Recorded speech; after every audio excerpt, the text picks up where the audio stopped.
Within the armored walls of the Citadel, Faith, you're standing in the snow. There's a large stretch of open land that has been cleared.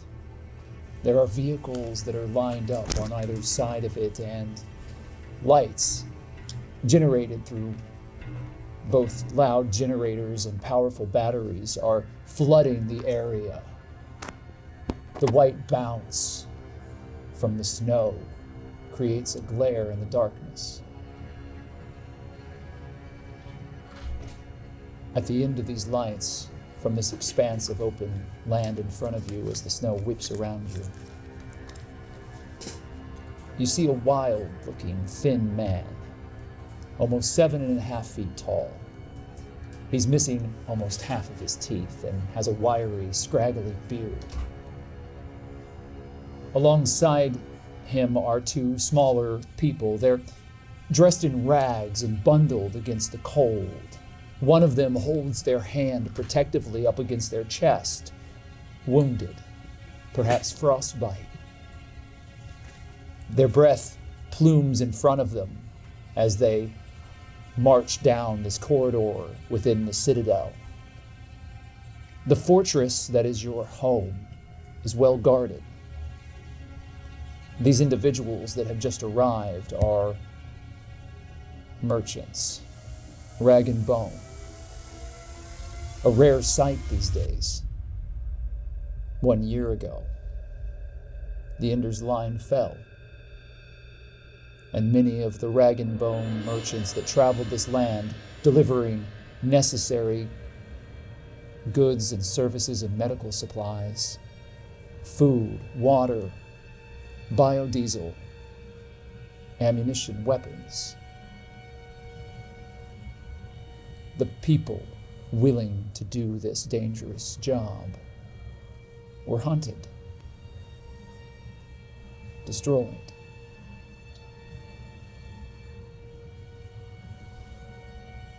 And yet here are 3 of them before you now. This man, one of your soldiers has informed you, goes by the name Rocky Road.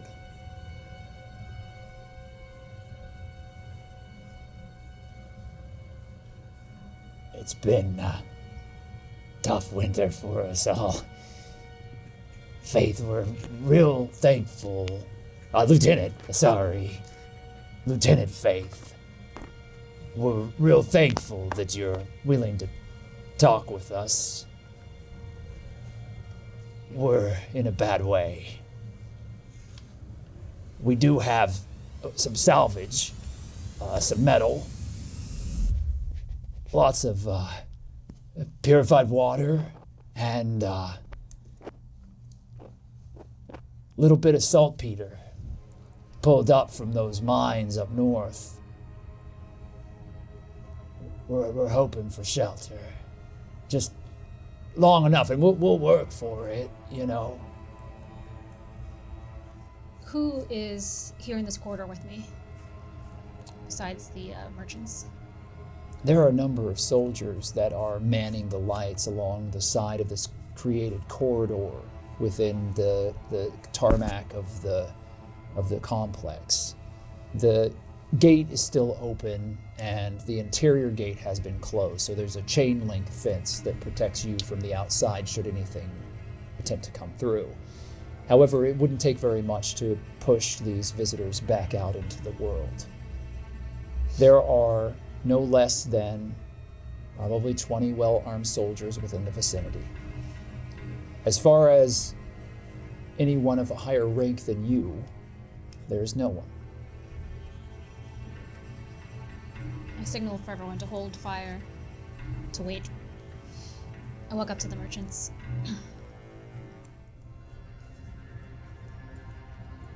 You know the cost of making a deal with us. We can't just let you stay for a night.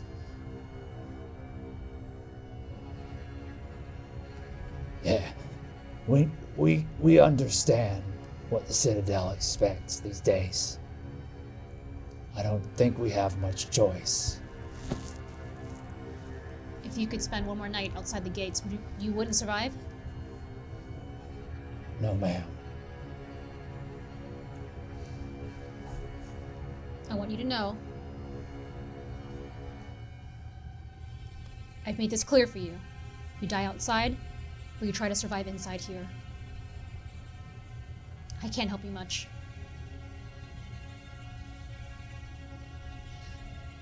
We'll follow your rules, your laws. It's just bad. All the way down the breadbasket, through the Firelands to the west in the New York Waste, there ain't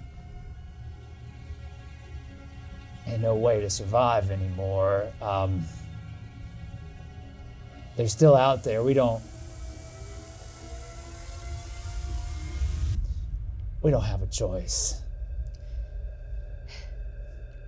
I understand. What are all of your names? Well,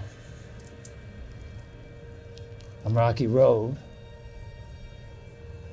This is Marshall. And Sidearm. They're good with a boat. Rivers are frozen right now, but both of them, they can manage the river trade once the thaw comes through. Do these other people look like wild children, or do they just look like regular rag and bone? You can't really see them. They're covered from head to toe in both fur and rags. I want to try to hide my hand, but where they can see it and see if they understand hand signals. No one seems to really notice. I will say that Sidearm, the individual to the left, immediately recognizes what you're doing and returns a quick, gloved response.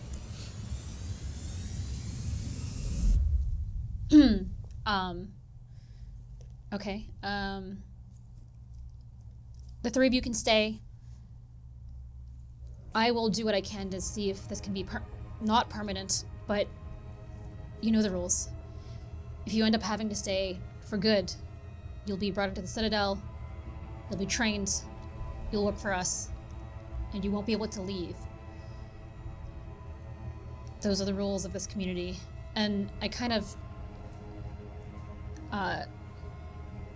try to look sidearm in the eye a little bit and just sort of do a weird, like a little bit too long eye contact, like. All right. I would like for you to make for me a roll. It's an expression roll. Okay. I want to know if, with a look, you're able to convey what you want. Mm-hmm.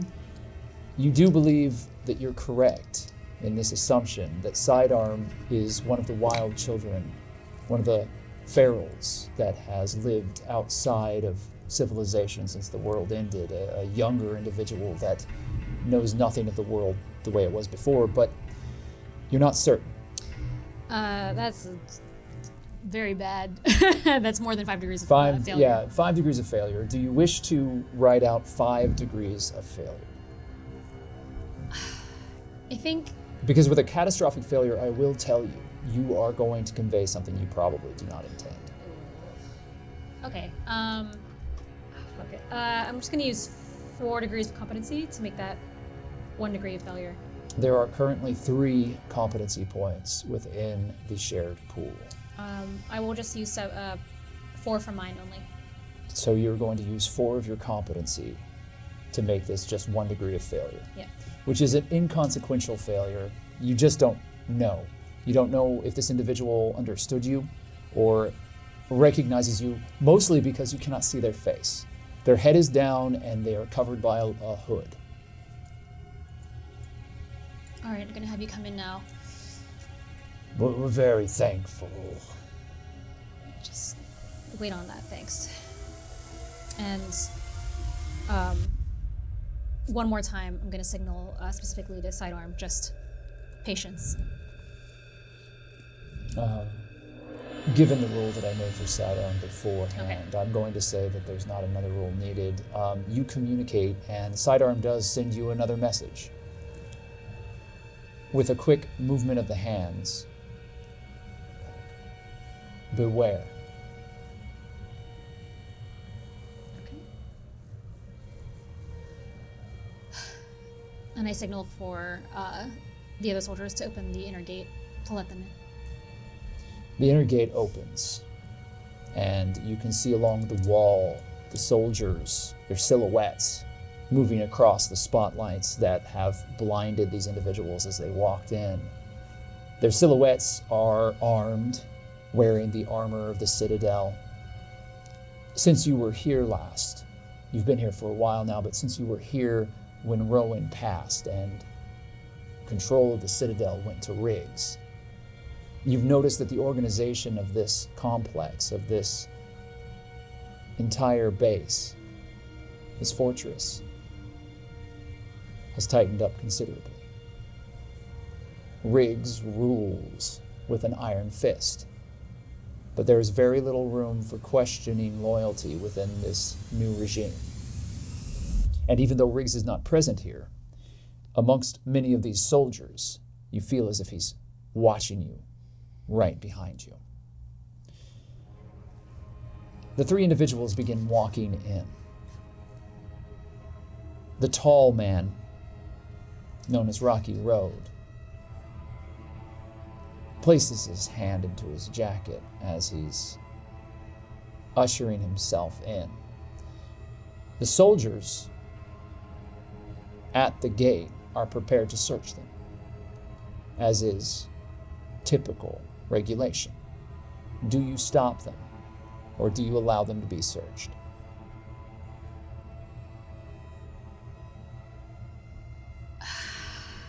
This feels incredibly important. I'm going to let them be searched, but I'm going to signal to separate the three of them and do the man first, and do Rocky Road first. You're going to search Rocky Road yourself? Yes. You stop the soldier before he pulls them fully into the little alcove that exists right to the side of the secondary gate to the Citadel. It's a fenced-in area. You're caged in with these three as you step through. There are soldiers on either side of you. Do you wish for them to remain here? Yes. I'm going to spend 50 risk. Oh boy. The soldiers stay, their firearms drawn and at their sides, but relaxed.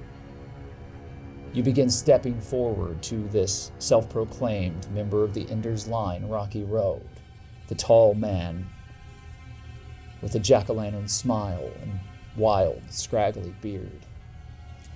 He looks to you. His face is so covered in dirt that you can barely see past it. His eyes narrow. You can smell his breath from here. His hand is still inside his coat, and the other two are standing on the other side of him, still these bundled figures. As I walk up to him, I'm going to say as quietly as I can, I'm going to make sure I'm going to make sure your group can leave. But I need you to trust me. It's going to be okay.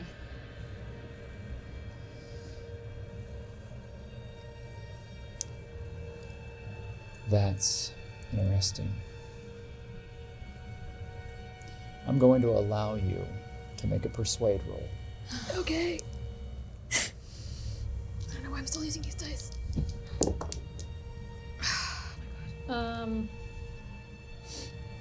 Okay, that's a 55 over 25, so that's 3 degrees of failure. I will. With my, oh my gosh, I have 3 degrees of competency left. There's 3 in the pool, 2 in the pool. 5. There Five are in the 5 currently in the pool. Sorry, everybody. I'll deplete mine. And play real rough today. I'll use 3 of my own, so I have 0 left. And I will use 2 from the group to make that 1 degree of success. With 1 degree of success, We're like 7 minutes into play. Yeah, sorry, everybody. Everything's fine. Nobody just bought I'm Nox more saying it's risk or 'cause you're at anything. 0. That didn't happen. with 1 degree of success, all that happens is that Rocky Road pauses and looks you in the eyes. Whatever this tall figure intends to do, you've bought yourself a little time, but you don't know that you've stopped anything from happening.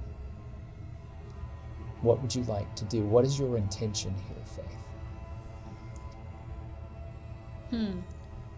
I am definitely aware that something bad's gonna happen. I back up and I signal for the guards to train their guns on him.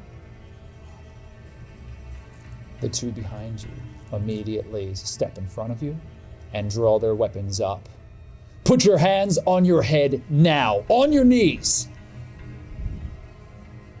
Other guards, silhouettes from the wall, begin to aim downward. However, Rocky Road and the 2 individuals next to him,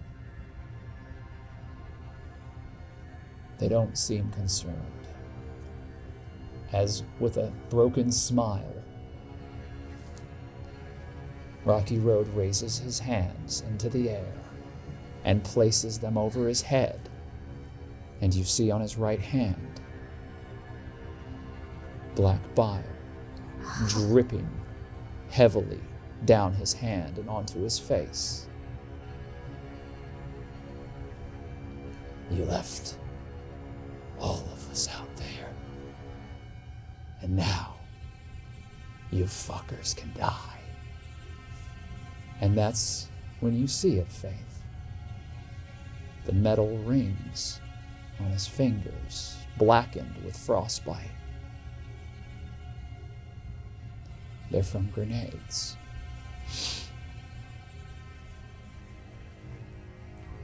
Achira. Those voices,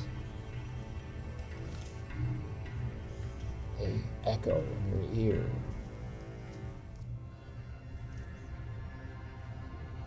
You and the wildlings that you brought out here are standing knee-deep in snow in a heavily wooded area somewhere in the Pin region. You've taken the hand of Polly Pocket, one of the wildlings that used to travel with you. An ally, you thought. Much has changed. Polly, you don't look the same, do you? No. Not as when Achira saw you last. No, Polly has cut off all of her hair. She has a scar down her right eye, I believe. And instead of the brightly colored clothing that Achira would be used to seeing, with the addition of a leather jacket, Polly is now wearing a biker's jacket with the symbol of an old gang taken off of a body. And the only real remnant of the person that Achira knew are these faded scraps of fabric tied to the jacket. Much less colorful. Like this place and your time away have washed away much of the innocence that you left that group with. Yeah. And I lead Achira forward, still holding her hand, not looking at her now, and with a hand motion, send Spike ahead. The small, scrappy, gray and brown dog runs through the snow forward, protectively guarding you. Achira, you know that Polly didn't hear that, but the other wildlings did. There, you can tell, desperately searching for any escape from the situation. They're following behind you, but you can tell they don't want to go.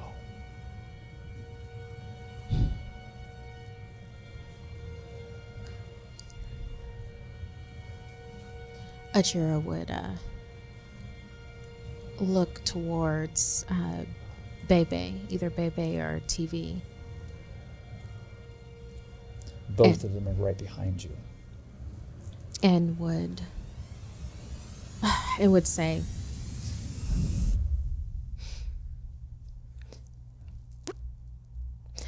I'm just going to go to hear him out, to see if I can get Polly out. You could stay in this area and watch my back that way. You don't have to go in. There is a strange, resolute sternness to these young people, to their faces. Achira, you count yourself as one of them, but as you look at them and you say these words, you realize how different you really are. They don't see their fate as any different than yours. And the idea of breaking this pack apart is unthinkable. They are with you, and their eyes tell you that nothing will separate them until they are well and truly dead.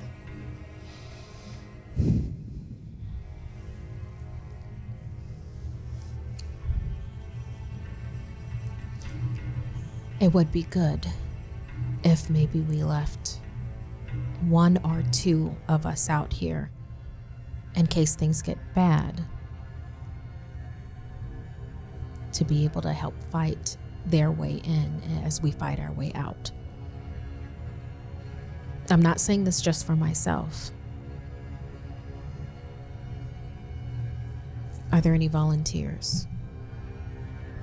Both Bebe and Gummy Bee break away. They look at you, and then as they start to turn, Bebe stops and grabs your hand and pulls it up to her face and just leans her head into it for a moment before pulling back and walking away. And then you feel the small tooth that she's put into your hand. It's a coyote tooth on a leather strap that she always wears. And she goes. Gummy Bee following after. They stalk back through the snow. Do you say anything as two of the number break away? Polly watches, but silent, not especially concerned. And of course, you couldn't really hear anything that was being said. You knew that words were being spoken. You saw that, but you couldn't quite read their lips. Mm-hmm. Spike has run back up to you since everyone has stopped, and is, you can tell from the way he looks, barking forward towards Babylon.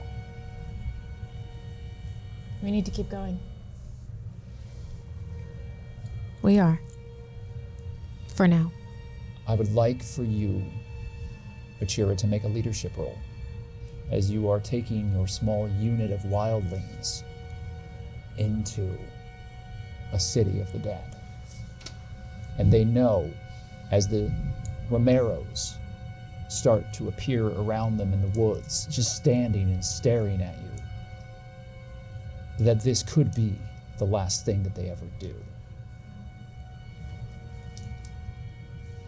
And actually, as the two wildlings break off, Polly will look at you, Achira, and say, "It's not safe out there." It's not safe in here. Don't say I didn't warn you.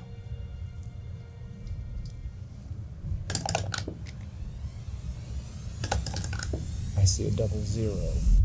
I rolled a 7. There are buildings stretched out before you. Small, dilapidated, broken cabins off to one side. But in the center, despite the snow, you see a swell of activity. As the dead move amongst themselves, loading and unloading carriages pulled by dead horses, working very, very focused to pull food from one place to another into large barns on one side. There are pins of animals that are being cared for, but they are desperately fighting against their fences. Pigs ram into the side of these wooden rails, trying to escape, terrified by the smells of the dead around them.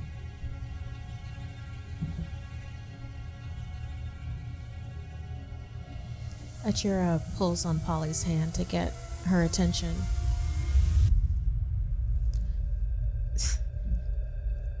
Do you not see that this is hell? Look at it. Look at this. Polly. I see it, Achira.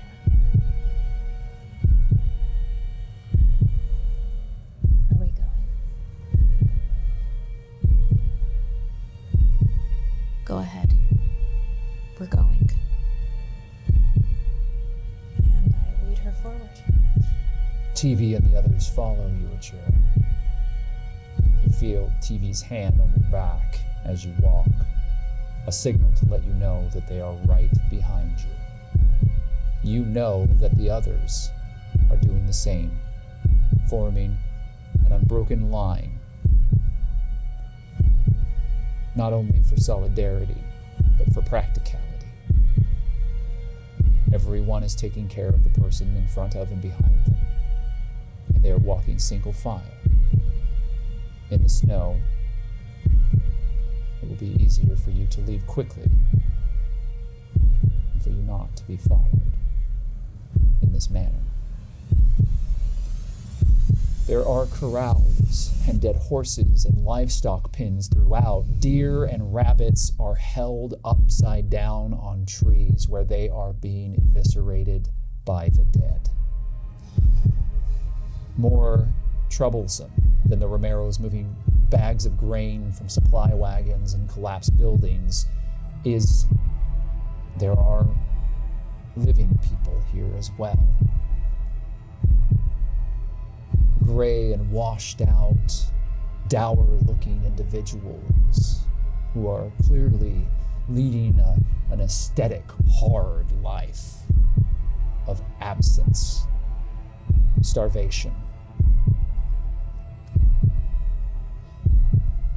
They have a look in their eyes that you recognize. A religious fervor and dedication. And while they look to you, you don't sense any warmth in them. Doubt, perhaps.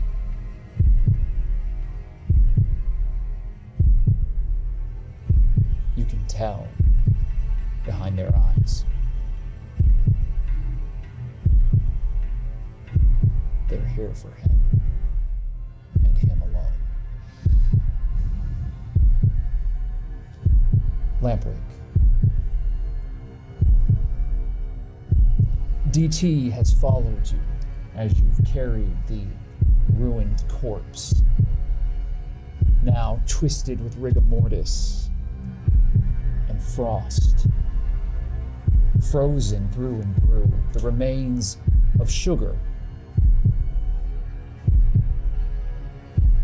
DT's sister, as she says. This Romero was special. This Romero belonged, body and soul, with DT. The two of them were kindred spirits. And while they were outsiders from your direct community, they were a part of it. You had saved DT from the wilds. And though your memory leaves you time and time again, in moments like this, everything returns to you and you have a clarity. You sought to help this young girl. You saw in her something of yourself. And you saw an opportunity to bring someone else into the fold of your community that could be of service. Both her and her sister Sugar had been scouting for you now for some time.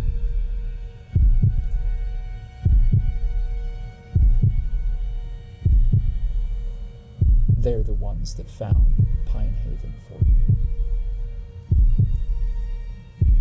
That brought you back to Achira.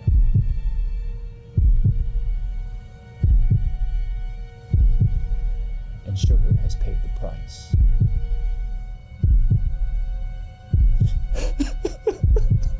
I know, Father.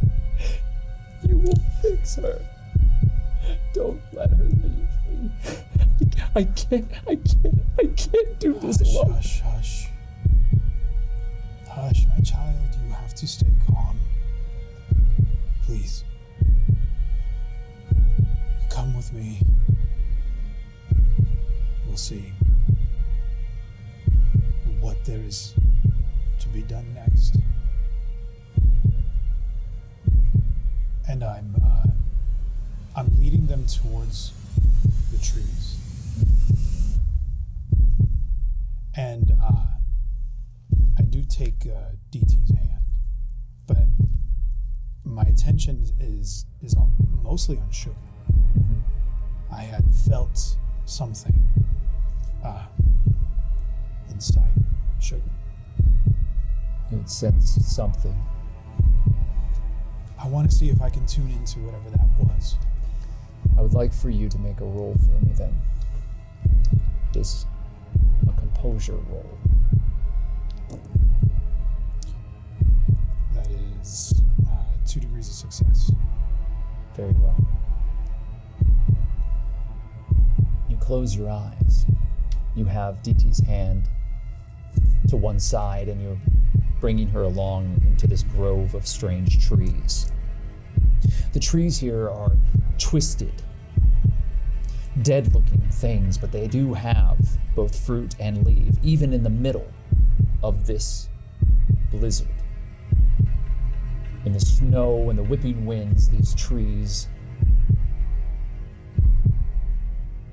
have given birth to fruit.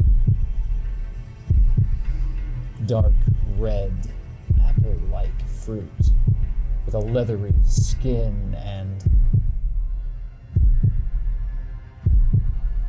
a strange, sweet, sickly smell that fills the air. And you lead DT into the grove of this orchard. And in the center, there's an open patch of land. I head there. And you begin in the frozen corpse within your arms to hear it. The beating of a heart. Slow, perhaps only 2 beats a minute. Pump, pump.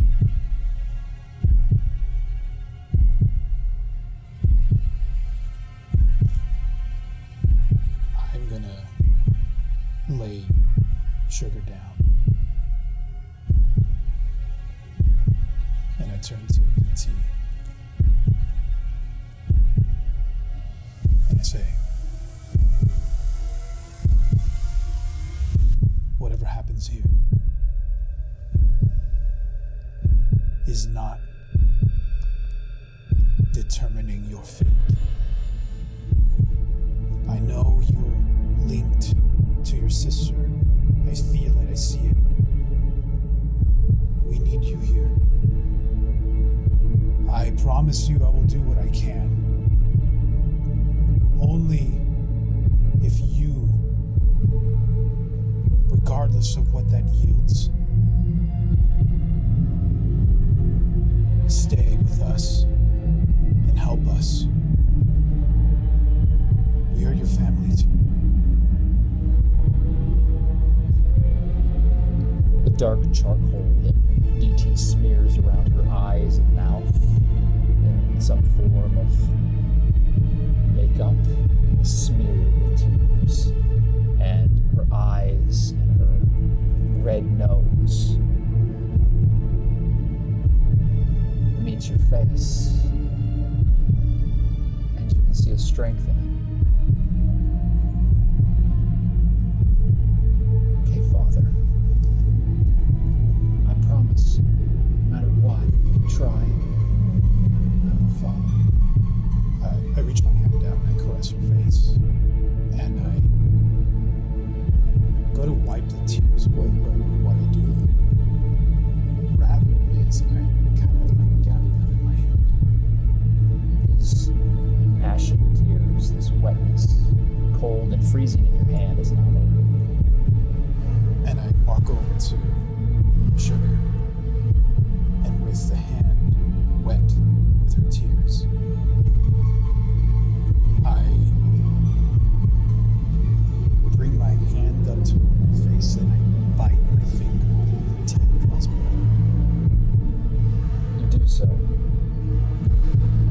And there is blood, but your blood is black, vile, and it drips heavily into your hand and moves in ways that do not seem natural, as purple veins work their way up your wrist, past the knot of strange flesh where your wound healed, and you feel a pulsing that works its way through to your chest as this bile fills your hand next to the tear.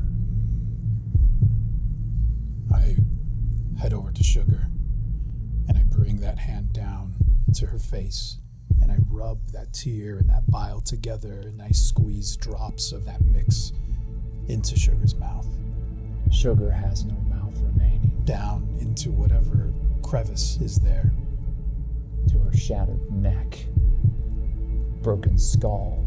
And I take my hand and I move that in, down her throat, into her chest, down into her stomach if I have to. There's a strange cracking noise as the frozen flesh gives way and your hand pushes through into the soft, rotten flesh of Sugar's chest, into where her heart should be. But you feel something else moving, hard. I grab it. It's in your hand. I tear it out and I look at it. You pull forth what can only be described as a seed. There is a hard, blackened, armored thing in your hand, and it pulses with new life as the black bile that you have given it reinvigorates it. And that, Lampwick, is when it opens and the spider-like legs emerge from either side and wrap themselves around your hand and begin moving with wild life. I put it.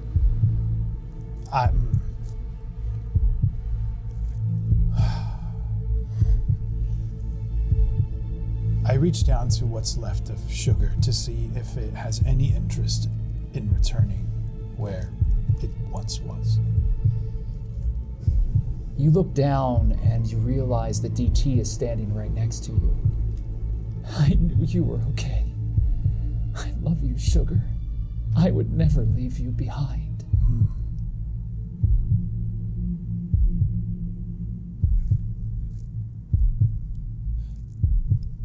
Are there dead around me? Yes, there are always dead around you, Lampwick. Of course.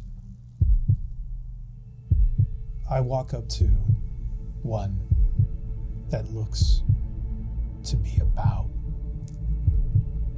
DT's size.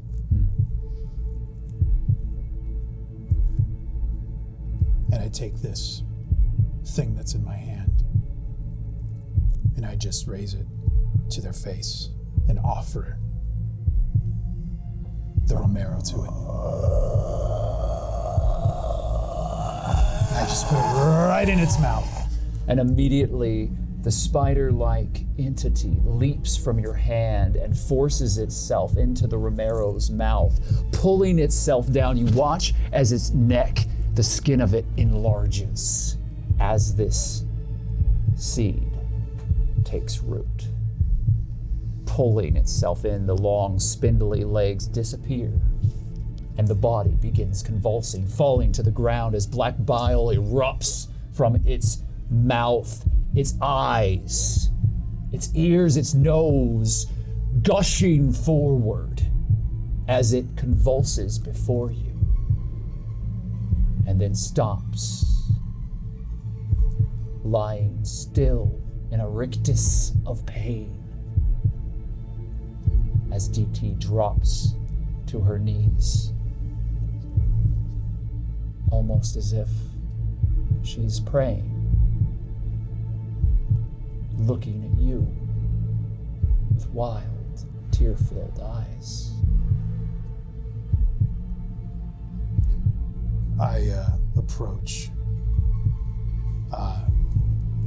new Sugar. Without moving, the eyes find yours.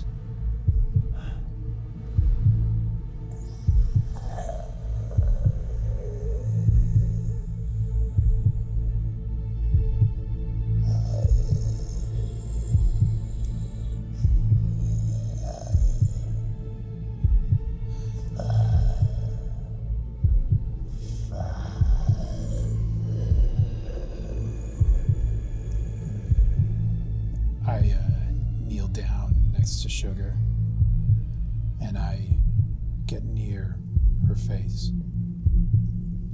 and I say, "Your sister missed you." Turn to DT and I say to DT, "I will never let you be alone." Thank you, Father. Sugar, tell me everything.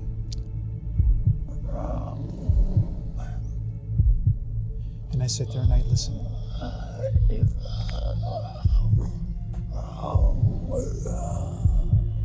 But you do not hear words. You see things, flashes in your mind, and your memory disappears as the memory of your flock replaces it. And you see everything that Sugar saw in the time that she was gone. Faith.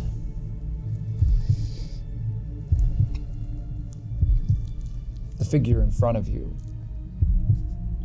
hands dripping with black bile, shattered teeth, tall, lanky, rocky road, hands still above his head within the cage of the Citadel, has at least 4 grenades on his person, and he has pulled the pins to all of them. What is your intention? I first yell around, "Take cover!"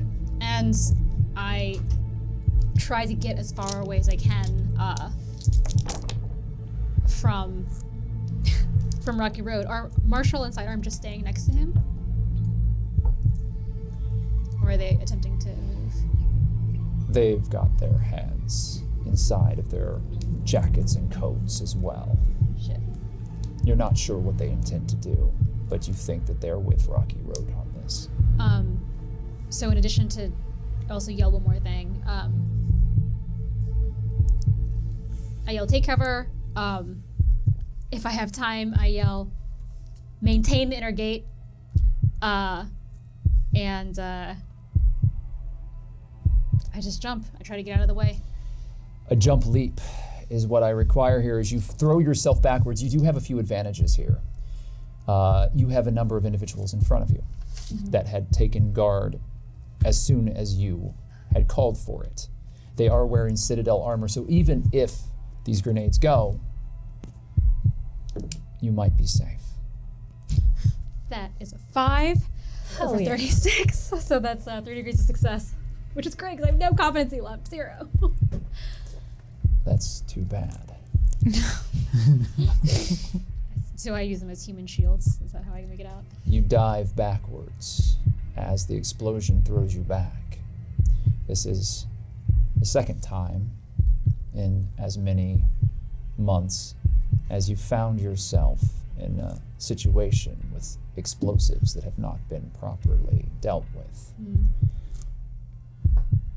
You feel the concrete hit you. It's broken and shattered concrete that's been maintained as best as it can be given the circumstances. But as you hit the ground, scrapes and bruises start to form. You are unscathed. However, the 2 soldiers that were with you are not so lucky, both of which are engulfed in the explosion that takes the inner gate out. One of the towers crumbles and falls downward as the base of it has been sorely compromised, while the initial entry gate, the cage as it's called, is still secure. There is now a gaping hole in the Citadel's defense, and there is smoking gore and meat spread across the snow, smears of red and blackened ash. Soldiers run up to you immediately. Lieutenant. Well, that didn't fucking go well, did it? Send reinforcements to the outer gate. Make sure that's maintained. This inner gate is fucked all to hell. After I ordered them to sort of get more people to the front to make sure, to see if there's anyone else coming, to make sure it's secure and there isn't. Because you said the tower that fell was inside, it wasn't the outer one? It was the inside. The inner gate? It was the inner gate. The solid brick and mortar wall has been compromised. The gate itself, the cage, is less secure. Barbed wire and fencing that has been strewn across this entire area with some metal panels at the base. Not nearly as strong as that inner gate. And for now, I'm gonna go over to see what has become of Rocky Road, Marshall, and Sidearm. If they're all gone. Okay. There's nothing left, not that you can see. It would be impossible for anyone at that particular radius to have survived that.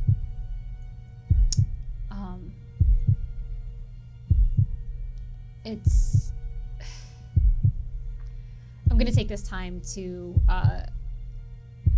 as everyone's sort of scrambling to the front gate, I'm going to see... I want to see how many of our guys went down of the Citadel besides the 2 who were in that inner gate with me. The 2 soldiers that were guarding you that sacrificed themselves, as far as you can tell, are the only 2 that died. On the tower that collapsed, the soldier that was standing guard there seems to have saved himself, pulling himself back just in time. Okay, that's not so bad. could have been worse. I think I'm gonna go myself to the outer gate to see if there was a follow-up to this plan. I don't think this person wanted to just blow up one little gate and then call it at that. Yes. So I go to the outer gate. Do I see anything? You do. Okay. Faith, you step through the snow with a number of soldiers behind you. They're not letting you out of their sight. And you look out beyond the chain link and the wrapped razor wire, the steel sheeting, the barricades that protect you and your people. And you see the wilds beyond, the shattered remains of the cities, the broken bits of civilization that lie on the outskirts of the Citadel encampment. It's dark, but there's a glow that's illuminating them from inside. And whatever it is, it seems to be coming towards you.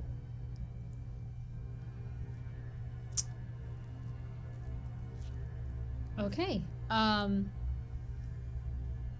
want to order, I don't know if there are any outer lights on, is it dark? It is dark. You're at about probably 1 a.m. Okay. So I'd like to see if I can get any outer lights that are facing outwards to turn on to see what is approaching us. All right. Checking outward. You motion for the floodlights.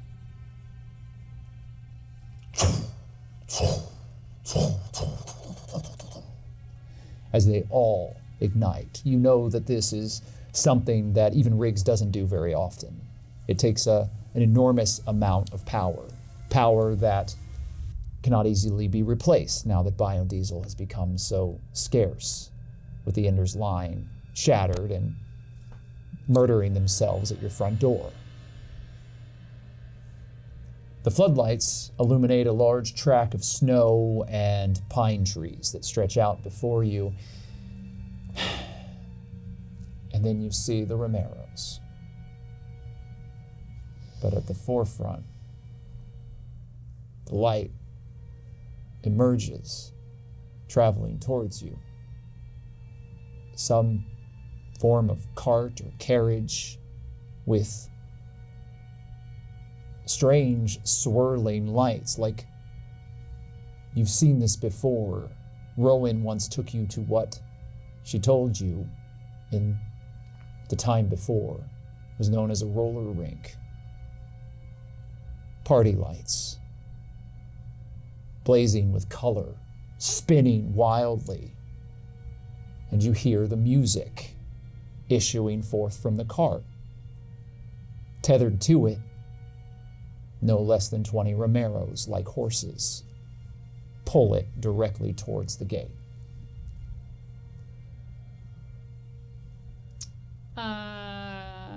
Boy. I would just order any sniper on the wall to start shooting at the carriage. We're not talking to this person or this thing. There doesn't seem to be any motivation to speak peacefully with you. You think that they're pulling a horde of Romeros behind them. And Faith, unfortunately, you've seen this tactic recently. You remember Pine Haven and the Romeros that had speakers strapped to them, dragging them into the shopping center and pulling countless of the dead with them. I'd like for you to make a command roll to see how you motivate your soldiers. Okay. We have done well. I will check to see how many competency you have remaining. Okay. That's 1 degree of failure. How many do we have left in the communal pool? Just got 4 points. We had 2 remaining. I'd say 6. So there are 7 survival points currently, or 6 points remaining in the communal pool. Okay. Y'all, sorry. That's only 1 degree of failure, so if I can pull just 2 out of the communal pool. Hopefully we get more later. Are you asking them? Hey everyone. Table, how you feeling about me taking 2 out? Then you have 4 left. I've used so many today though. I've used like 7. I don't know if you sound up to Yeah, you. you know what? It's up to you. I used You- 9 in 1 turn last time, I think, or the time before that. So go for it. Achira would be like, let it burn down. But she hates the Citadel. I think that's the thing. Like, I think when Faith saw the tower crumble, I had this urge to like laugh because it's sort of what I wanted, but also if the Citadel goes down, food supplies stop going to Pine Haven, and I know ultimately that's the reason I'm here, and that's why I can't just run. Yeah.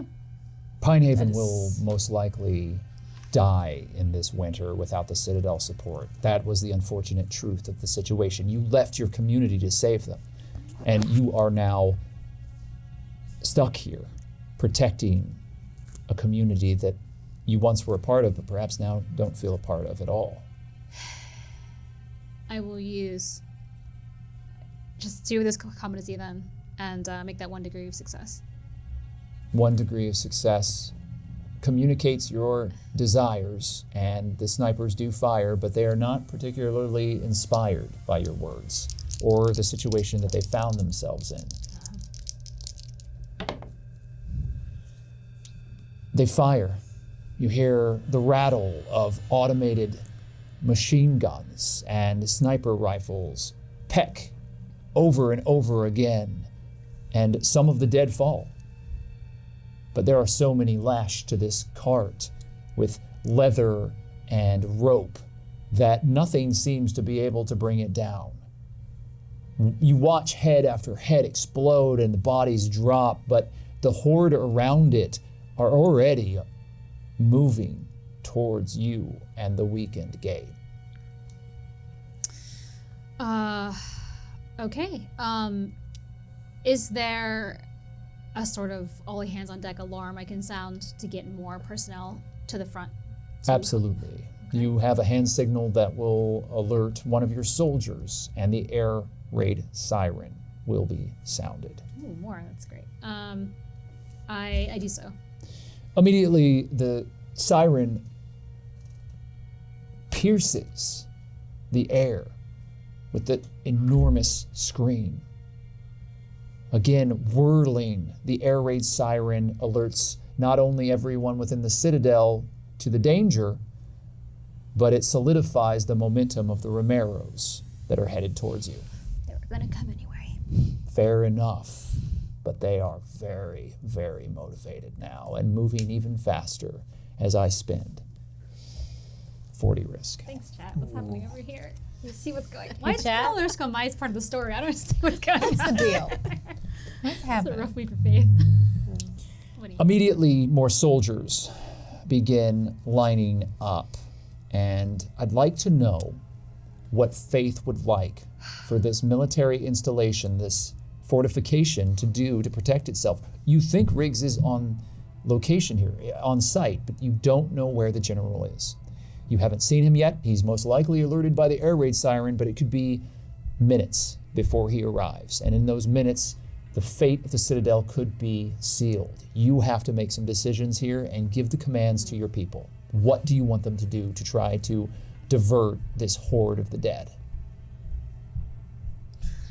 I would assume there would still be snipers on the wall, have them keep going, a team on the ground to exit the gate themselves, to basically set up a wall perimeter and send anything that's projectile. So I would say grenades. I don't know what kind of, Michelle doesn't know what kind of weapons we have, but anything with long range. So if we have, rifles, guns, of course. I think I have Uzis somewhere in this card deck. I'm not actually sure. You have a wild amount of arsenal available to you. In fact, the arsenal of the Citadel is perhaps the strongest remaining arsenal in the United States, bar none.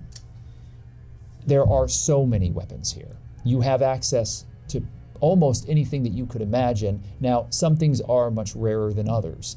Let me ask you, how many survival points do you have?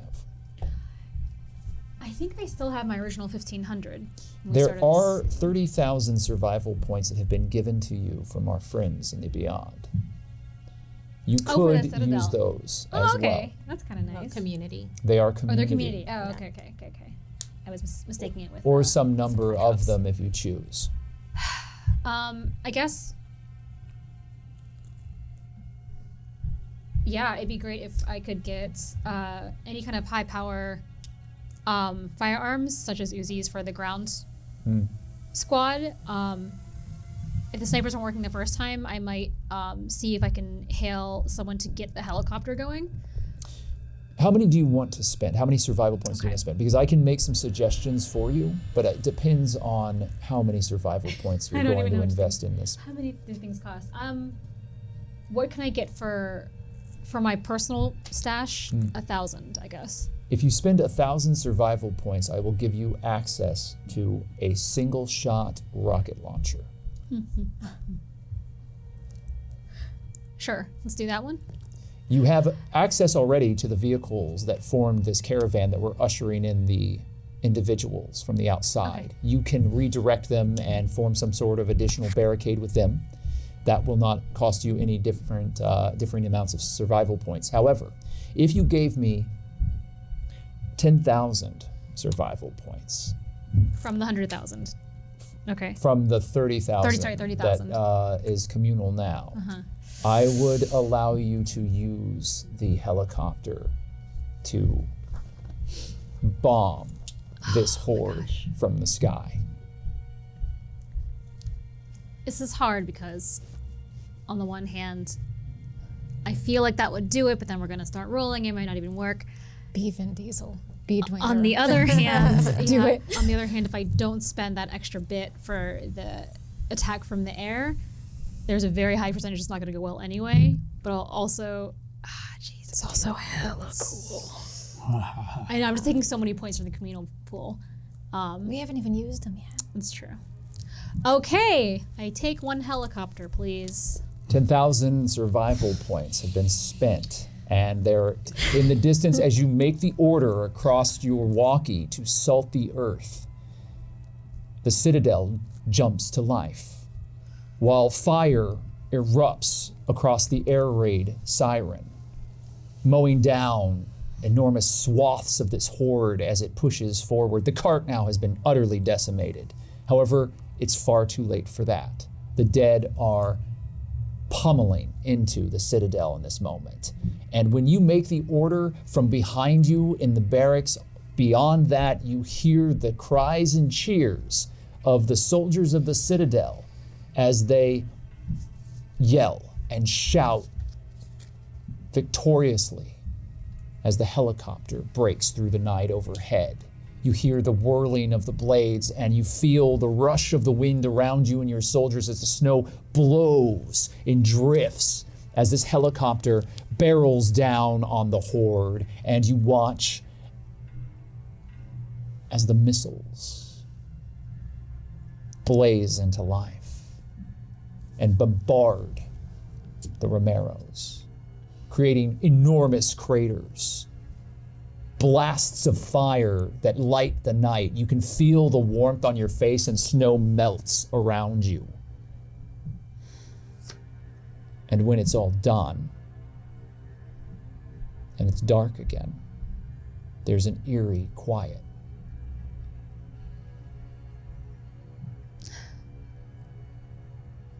I check into the field to see what's left. You bombed the shit out of it. There's nothing left, Faith. Okay. I call back the squad that went out into the field, back into the base. I basically signal to everybody that we are wrapping up to look for, in the aftermath though, maybe even when it's morning, to look for clues from about where this group came from, if there's tracks and that kind of thing. Because if they're the same group that attacked Pine Haven and now they're coming for the Citadel, I'm curious if they're coming for me at this point. Your soldiers, some of them scouts, make their way out into the world that you've just bombarded. The other soldiers begin working to shore up the wall, and vehicles are driven to block off the space that the inner wall has been breached around, so that there is some additional security. Soldiers and the individuals that have pledged themselves now to the Citadel begin working, and they are trying their best to rebuild as the morning light begins to break in the horizon. Your radio crackles. Faith, I need to have a one-on-one with you. Can you make your way to the command center, please, Lieutenant? Roger that. Achira,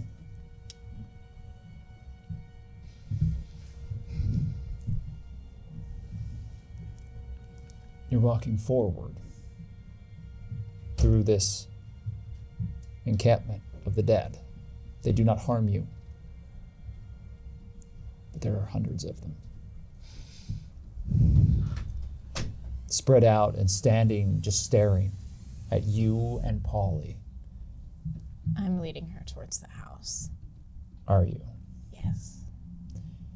You're getting closer and closer to a ruined gray caretaker's house. An old building. The large porch that wraps around it mostly collapsed. The windows have all been broken out, and there are snowdrifts on the side of it. Polly takes you up a number of broken steps towards an open door. No. You No. do not enter? No. The patio is far enough. I'm not going inside.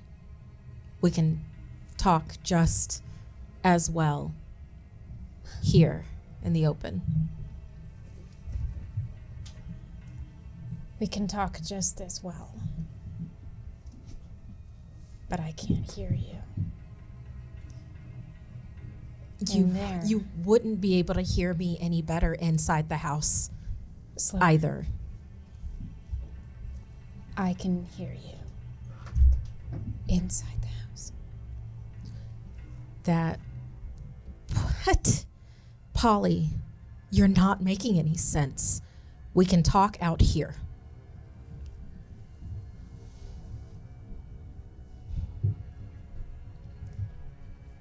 There's something in there. Okay. When I'm around it, I can hear.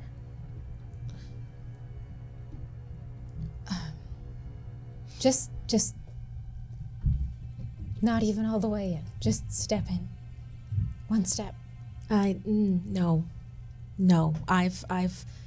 Fine. I've taken a lot of faith on this, and this is far enough right now.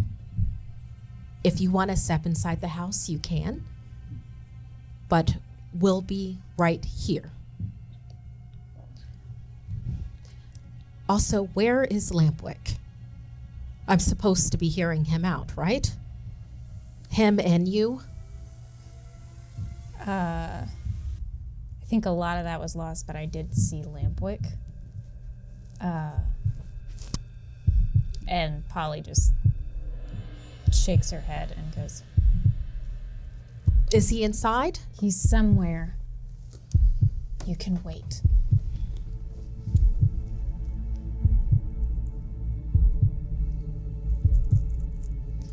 Well, then we will wait here on the porch. The first thing that you see, Achira, is that Spike. You know Spike. It used to belong to Dial-Up, this dog, this scrappy,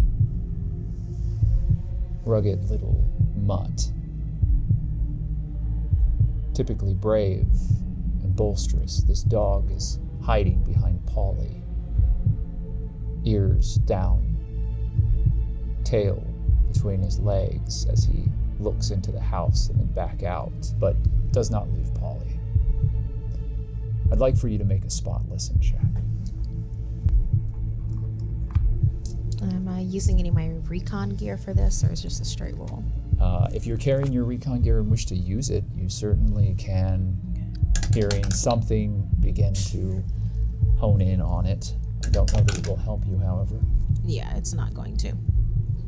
I think that a lot is going on around Achira right now. She also has her wildlings that she's thinking of. Polly is trying to take her into this ratchet house, which is not going to happen. And even the dog doesn't want to go inside. So it's just with the roving dead, and it is a location hazard. Oh. Inside the house. Oh. That's not fair. House looking pretty good now. Is it? You don't hear the creaking of the floorboards above you, but your wildlings do. And with bows and sharpened daggers drawn, they are alert, spread out, not on the porch, but around the porch. And some of them begin aiming upward. You don't know what they're doing. Meanwhile, at the refusal, Polly will sit down on the patio, just call Spike to her and just start going through his fur, cleaning him up. And as she does so, without looking at Achira, just says, "You're all trapped here anyway now, so." Excuse me? You were trapped here the moment that you stepped within the bounds. Polly. Not by these. I came here for you. For you. Are you Did you? threatening me? Yes. Yes. Of course I came here for you. I walked in here for you. We all came in here for you. TV is no longer pointing the drawn bow at the roof, but now directly at Polly, looking to you. You hear the stretching of the sinew as he pulls back. I'm not threatening you. The danger is not in here. You think I wouldn't have tried to make my way back to you? Then what are you saying, Polly? Please be very clear right now. Please. I don't know what they are, but they've got armor and weapons. And whatever kids you have staying in the forest right now are definitely less safe than the ones you've got here.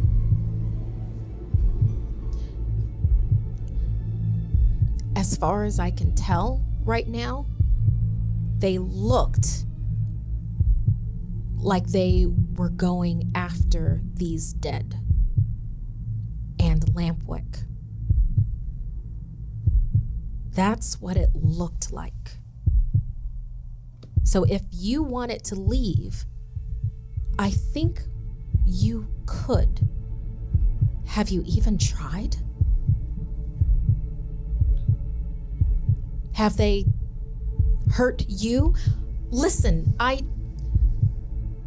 please look at me.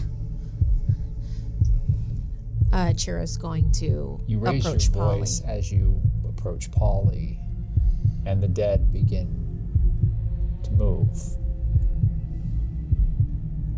And they part, and walking towards the house, you see a silhouette in the darkness. The fires, the torches, the bonfires within this place illuminate Lampwick, with DT followed by a Romero walking very close to her. Achira looks over at that and then back over at Polly and kneels down to look into Polly's face. I know how he can be. Lampwick. Things aren't always what they seem with him. Don't you remember? This isn't about him, Achira. This is about the weeks that I've been out here.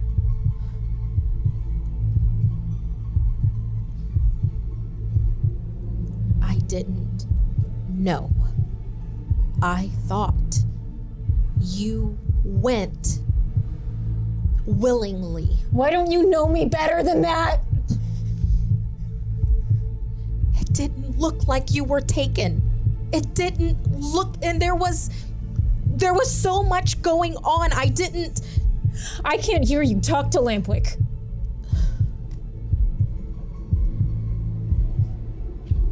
You see this, Lampwick, as you walk up. You have a clarity about you. There's more life in you now, perhaps, than there has been in weeks. You're flooded with the memories of Sugar, and you know everything that's happened.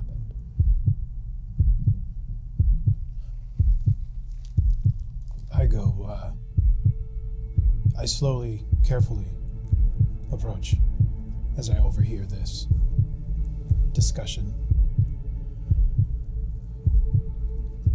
Achira, we don't have much time. I need you to hear me out. You can judge what I say later.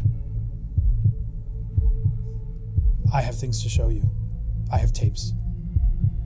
I have other clues. Regardless of how you feel towards me, it doesn't change the fact that we're here surviving in this hell together, searching for answers. And I think we can help each other. You think you can help me? I think I can. I have stuff here that your eyes need to look at. It will help you, maybe, give you more clues like what I did last time. We're under attack. You were under attack. I now know. What do you mean you now know? Polly, who was it that attacked Pinehaven? Did you tell Achira yet? She told me it was Kusanagi. It was Kusanagi. Which is hard to believe, but We need to understand what changed in him. He's after us. We've been under attack, and maybe he's behind that.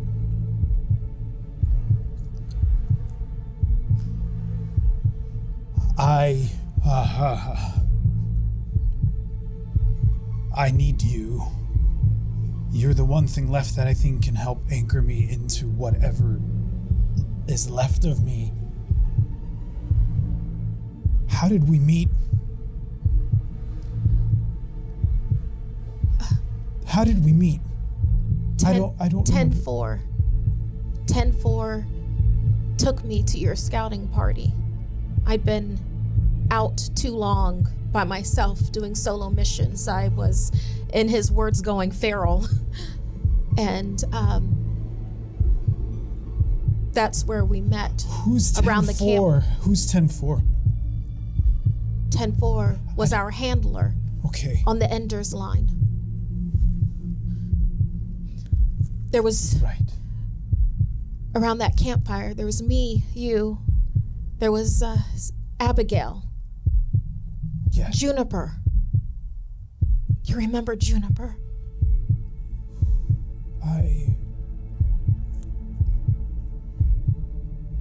I just remember you. Everything else is gray. What happens when you lose yourself, Lampwick? What do you do? I don't know. I know I'm here and I'm helping some people. And I know that People. These are Romeros. These are the dead. there are DT living. steps forward. He's helped plenty of people. Maybe not the way you do with the walls and your silly mall, but Father helps. He brought sugar back. And DT points back at a very dour gray looking female Romero that is not sugar as far as you can tell, but responds as if she is. Achira, we need to have a moment, just the two of us. Kusanagi is attacking Pine Haven. If you have information about that, I will listen to it. I might. I want you to look at the room where I keep whatever I can find that can help me remember. Let me guess, it's in the house.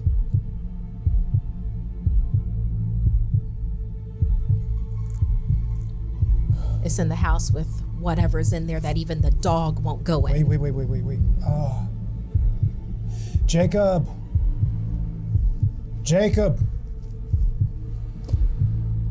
A Romero not far from you pulls a bell, and a bell tolls as a moment later you see a young boy running, bundled in furs and rags, breath pluming behind him as he runs towards Lampwick. Did that Romero just call that boy? He did, yes. Oh. Achira, I need you to stay with me. Okay. Father? Yes, Jacob, the memory room, I don't remember how to get there. Can you take us there, please? You wish to take everyone? No, just Achira and I. Of course, Father. He seems confused and a little perhaps frightened, but he steps down and is prepared to take you. He takes a torch from a burning bonfire next to you. The dead open up, moving back, and a corridor is created. Do the two of you step off of the porch? I step forward.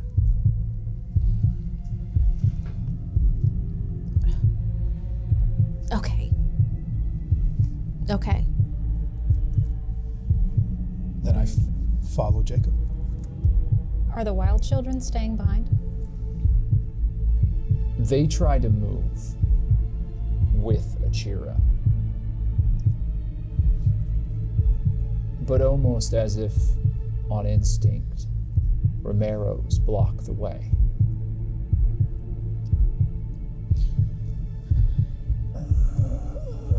It'll be okay. Take position here. Lampwick, I'll be back in the same condition I am in right now, right? Yes. Nothing will happen to my wildlings while I'm gone, right? Right. Everyone is safe here. Everyone is safe here. Hold here. I'll be back. Achira, you have a gun, right? Oh, I've got a number of weapons on Good. me. Bring And them. if you remember that, Lampwick, I know. I'm scrappy. I know. Good. Let's go. And as they go to leave, the wild children on the patio with me, Achira and Lampwick leaving, I reach into my pack, making eye contact with Achira, take out a bright red fruit, and bite into it.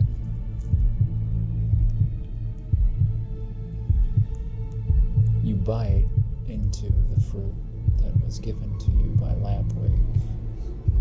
The strange, unknown fruit that was growing in the trees, interwoven with corpses, living, dead, intertwined with trees that had produce this fruit. Your mouth immediately feels a warm, tingling sensation across it as the juices of the fruit drip down your face and across your chin and down your chest. It gushes.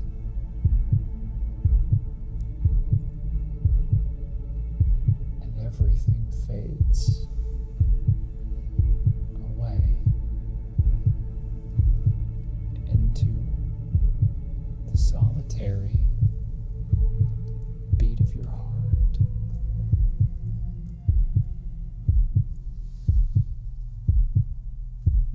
As it slows.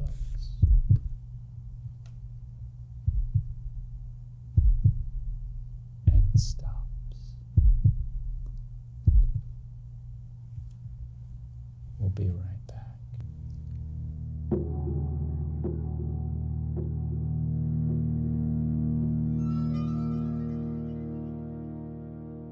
Within the inner sanctum of the Citadel, Faith, you're making your way through the tight corridors towards the door that you know Riggs is behind. General James Riggs is now the only leader within the Citadel that is above you in rank. You are currently the sole lieutenant.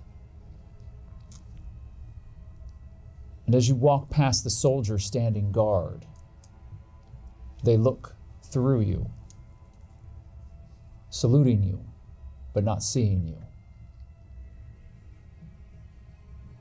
The power has been cut off to conserve, given the usage of all of the spotlights along the northern wall. There are candles lit. It's dark. This squat building has layers below it. A small installation that is the beating heart of the Citadel itself. This entire building has been dedicated to Riggs and the soldiers that work alongside Riggs. The Roughnecks, a specialized unit within the Citadel that are unquestioningly loyal to General Riggs. They have the Citadel patches upon their armor and their uniforms, but there is a very distinctive stripe of red.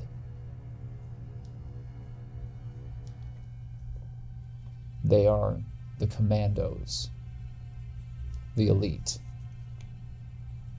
the specialized forces that Riggs has hand-trained. Many of them he has raised since they were children. You and your brother Omar were a part of that. However, not so long ago, the Citadel was split into a number of smaller factions. There was discourse and democracy, even though it was harsh at times. Cruel, some might say. But the decisions were coming from command.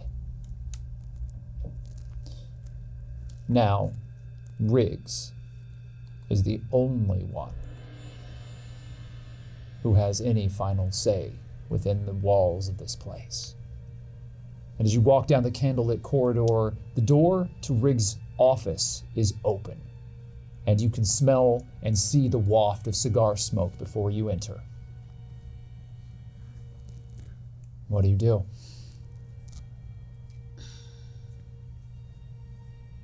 Before I go in, I take a second and I think about why I'm here. Why I don't just cut and run. Why I'm putting up with all of this. I think about Pine Haven.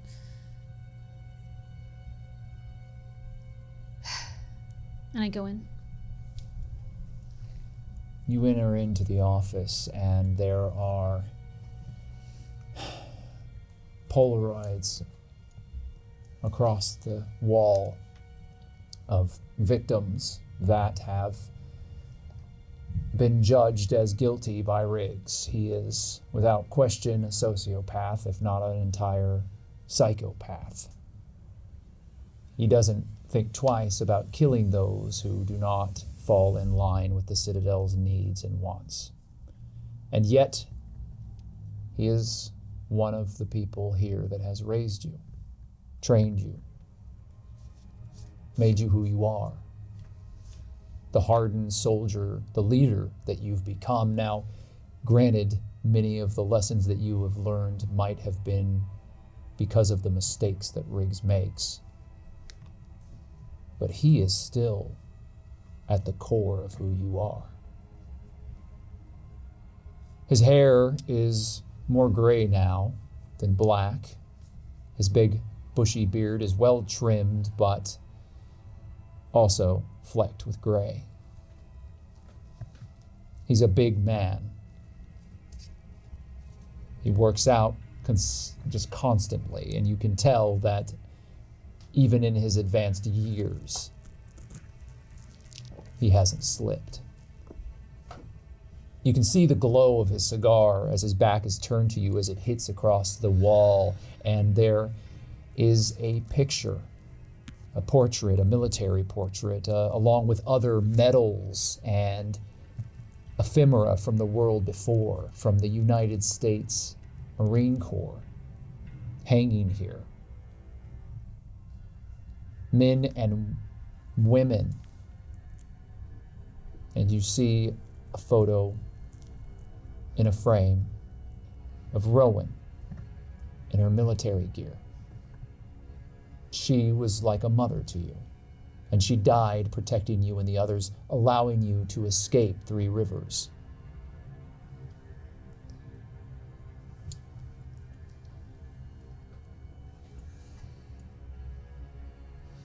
You gonna stand in the door all night? You're gonna close it and come in? Just seeing if you can sense my presence. I step in and close the door.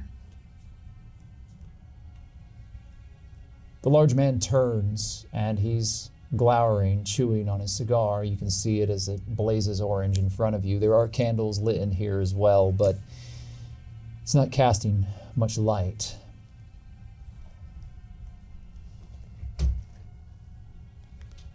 Well, I was saving this, but seems like now's the time to celebrate. And Riggs pulls a large bottle of whiskey out from his desk and slams it on the table in front of you, uncorking it. What is this about? I thought you were gonna chew me out. Fuck no, I'm not gonna chew you out. You did what needed to get done to protect the Citadel. Why the fuck would I chew you out, Lieutenant?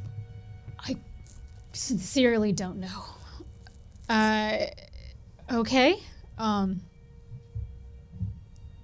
We sustained a lot of damage to the inner gate. I saw that. That's classically fucked, but we'll repair it. And there's probably something else you need to know. I'm listening. I'm starting to suspect that these attacks are about me. The group that came was astonishingly similar to the group that attacked Pinehaven, the Romeros with the music attached to them. It was the same tactics. Riggs chews on a cigar, and through the dim light, you can see that he's smiling at you. Sort of a cockeyed smirk as he looks at you. He pours you a straight 3 fingers of whiskey in a glass and hands it to you. Pours himself a similar glass. Rowan believed in you. I saw the potential in you right away, too. I know that Omar's death hit you hard.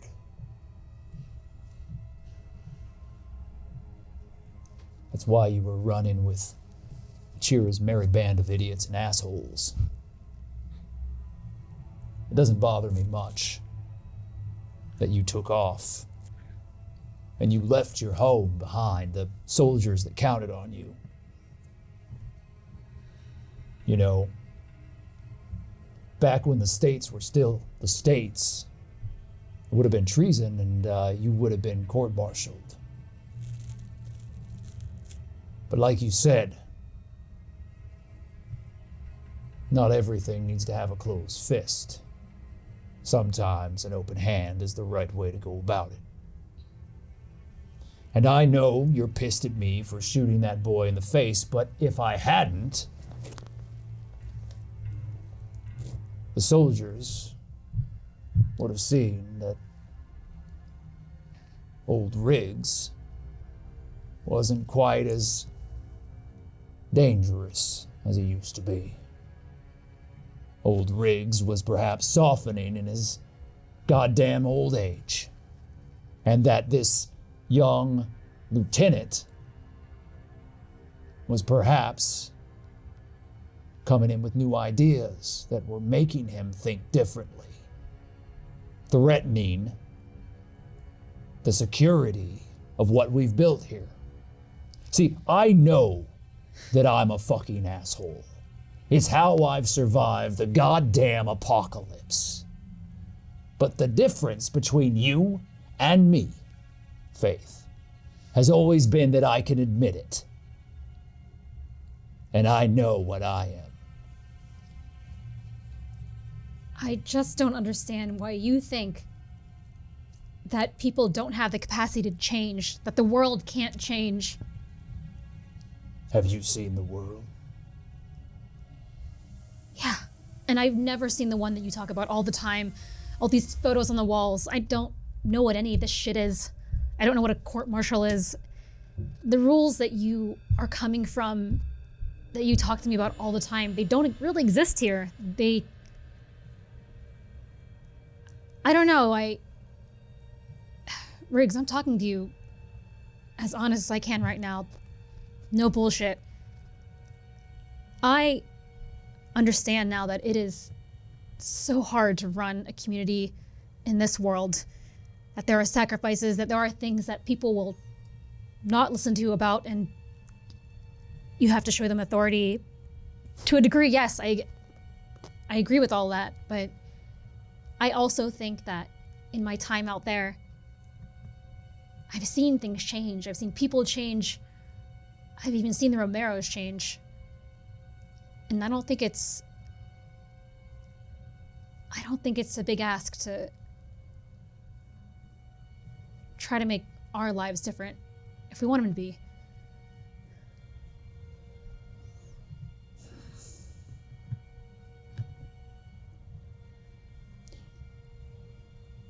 This world,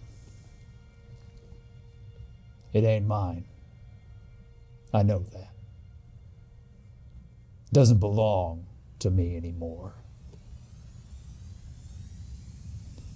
That said, every living soul within these walls wants me to be me, needs Riggs to be Riggs.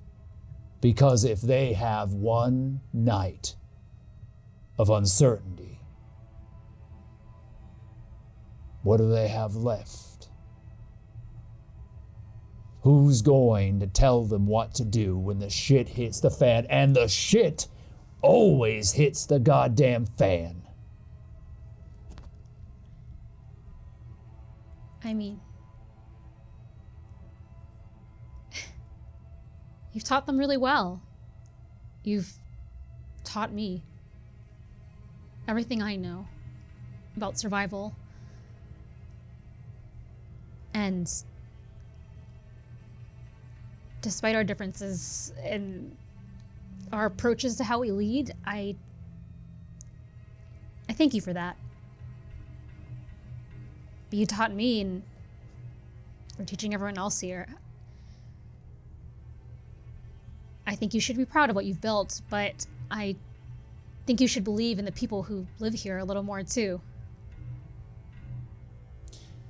I believe in my soldiers. I believe in the sanctity of our bond, in the structure that we have all agreed upon. Not because it gives me power. Fuck. Wouldn't I like to just fuck off and not worry about any of this? I could do real well on my own. But that wouldn't be living. Pinehaven. You and I had an agreement. Yeah. One of your new friends, Justin, right?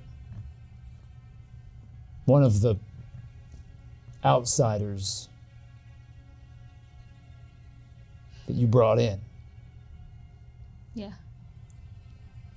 The people they're with, Mary Bell,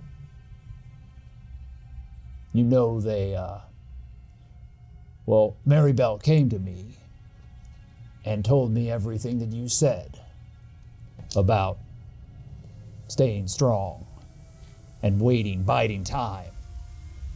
Do you know what Mary Bell wanted in exchange for information on you as a trader?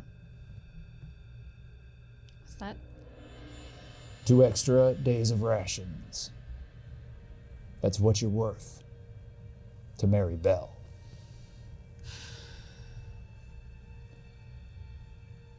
However,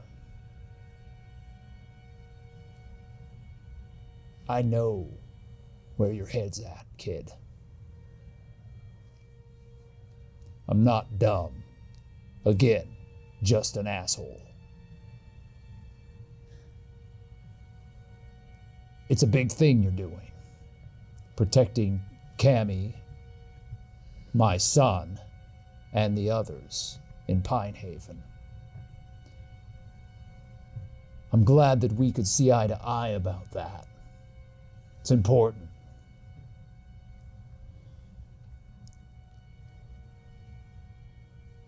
I don't know why you need me here. You've never been anything but stubborn, strong-willed, difficult. Omar, hell, Omar was an easy soldier to sculpt.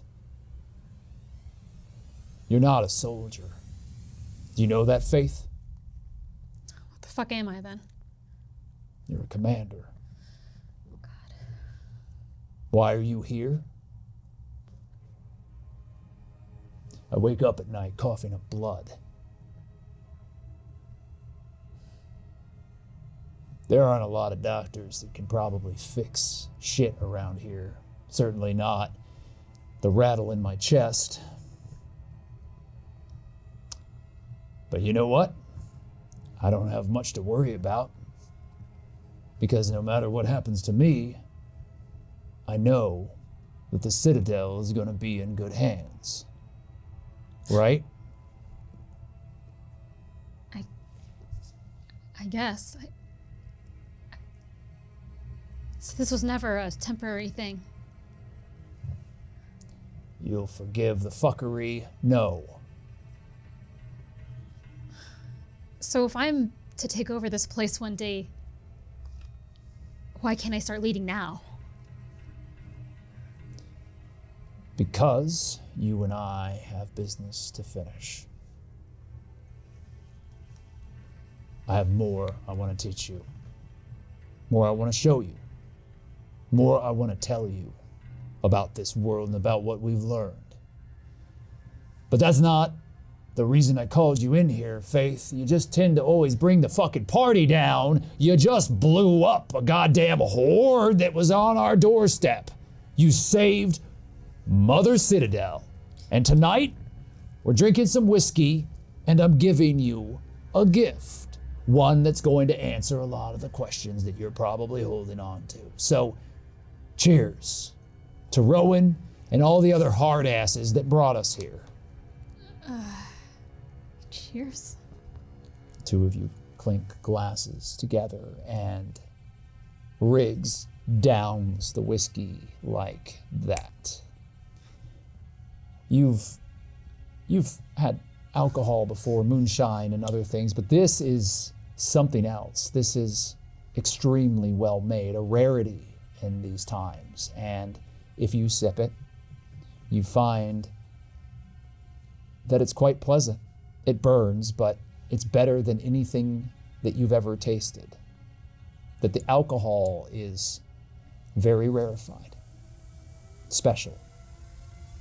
And he corks the bottle and starts walking to the door. Come on, let's go to the swimming hole. Why? He walks out. Fuck. Before I leave, I go to the wall where Rowan's photo is. And I just kind of look at it for a bit. Oh, Rowan, I hope if you survived, you don't ever come back here. And I follow Riggs. You leave. Polly. Yeah.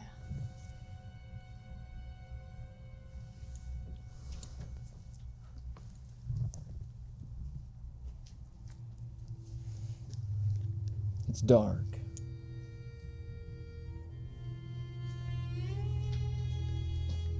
Your body locks up, and the fruit drops from your hand. And you look down at the red meat inside of it. The heavy, thick, dark, blood-like juice that gushes from it down your face, your mouth. The coppery taste stings like metal, and it burns.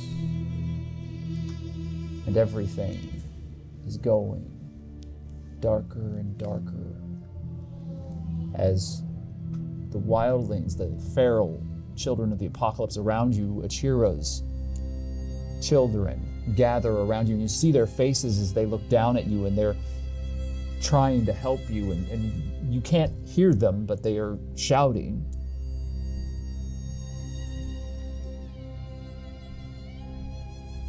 And everything fades away. Achira and Lampwick, you were walking away. Achira, you saw this happen. What do you do?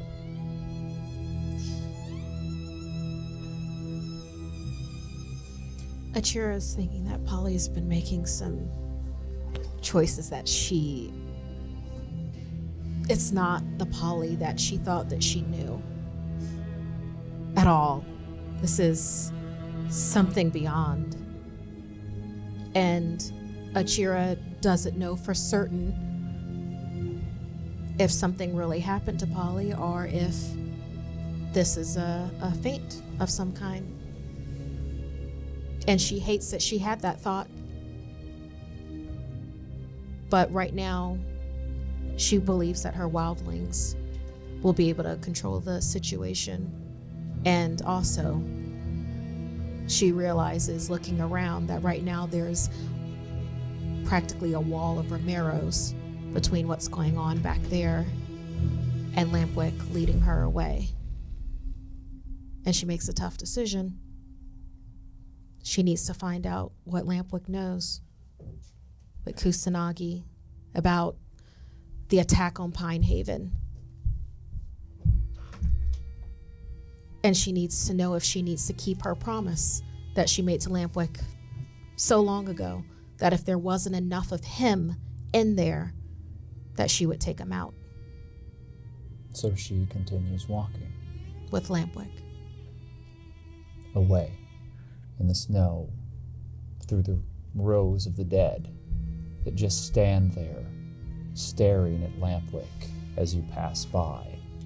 They don't break their eyes from him as he passes through them, parting them as he goes. As everything goes black, for you, Polly. It isn't long before you do hear a sound. It's strange, a jingling of music.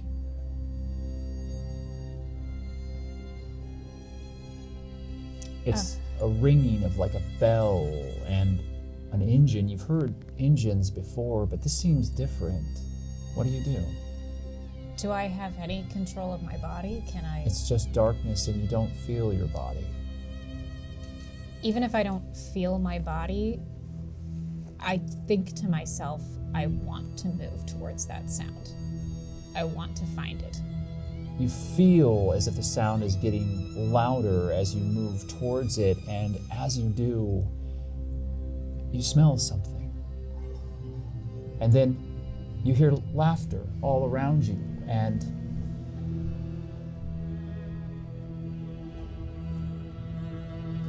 it's a calliope whistling. And the sights and sounds and the brilliant lights of a carnival in 1991 open before you. And you see children running back and forth, and you're dressed in a floral dress with blue flowers on it, and you're holding a stick of what you know to be cotton candy, and your mouth is sweet with it. And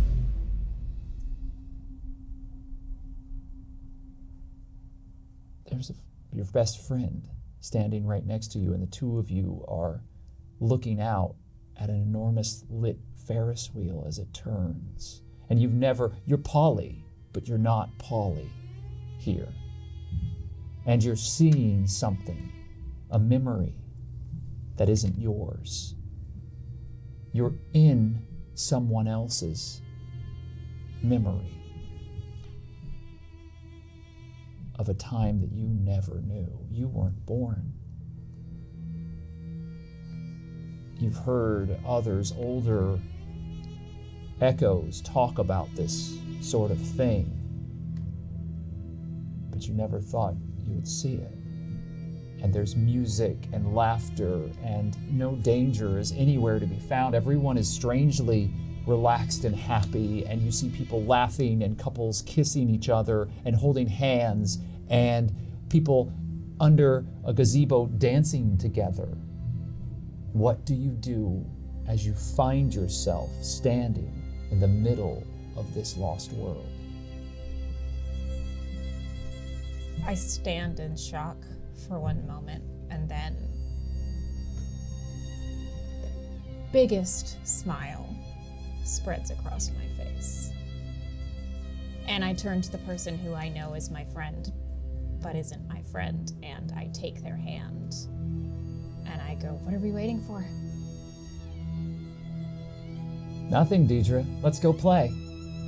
And the two of you run towards the Ferris wheel. And you remember moments that passed by in this time, throwing baseballs at a stack of bottles that knock over and winning a teddy bear. And you enjoy the entire night together with your friend, and you find other friends. And in this swell of unbridled joy, you live a night without the danger of a broken world hanging over your head. You feel freedom and happiness, true happiness, inside of this person's memories. You don't know if they're yours or hers or where they're coming from, but by the end of it, you realize that tears are pouring down your face as all your breath kicks you back into your body, and you're back on the gray, broken porch of the caretaker's house. And everything is still around you. Your heart is beating slowly. But it returns to you.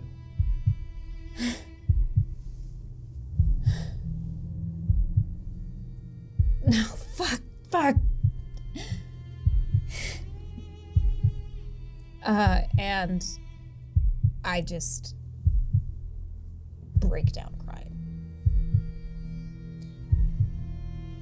The other ferals around you step back, a little surprised, and look at you, and TV sort of kicks at the fruit, and black worms pour forth from its core and scatter out across the porch as it begins to rot and wither in front of you. I scrabble forward at it and I try to grab it up again as it withers in front of me. And in your hands it deteriorates and falls apart into black sludge and pours before you. Put 1 viral on your character sheet, please. Okay. Yep. Hello. I'm sure, Lampwick, you're quite happy to point out exactly where that is on the character sheet.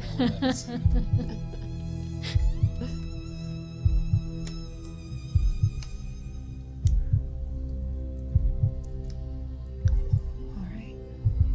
Everyone is staring at you, and Spike is barking. You can't hear anything again. You're in silence, and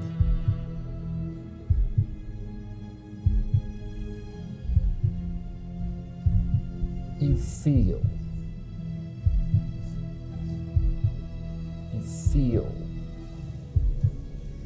a presence not far from you.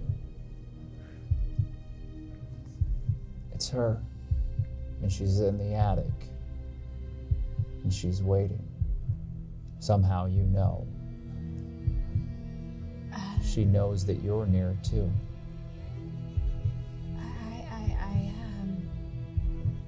I have to go. Stay on the porch. TV steps in front of you and doesn't let you into the door. What are you doing? His face is hardened as the colorful hair is brushed out of his eyes. He holds onto a knife and just stands there, arms crossed. What are you doing? Achira said, wait. So we wait. I'm not one of Achira's wildlings.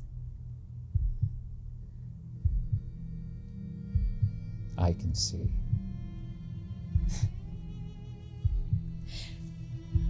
How long do you think that you're gonna stay nice and alive and pretty while you're working for her?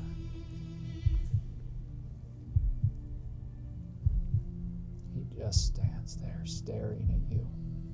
The others are on the porch now, sort of encircling you.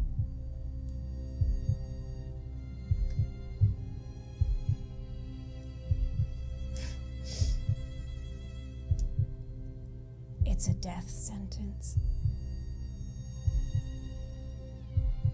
And she's not going to fight them. She will go and sit back down. Achira and Lampwick.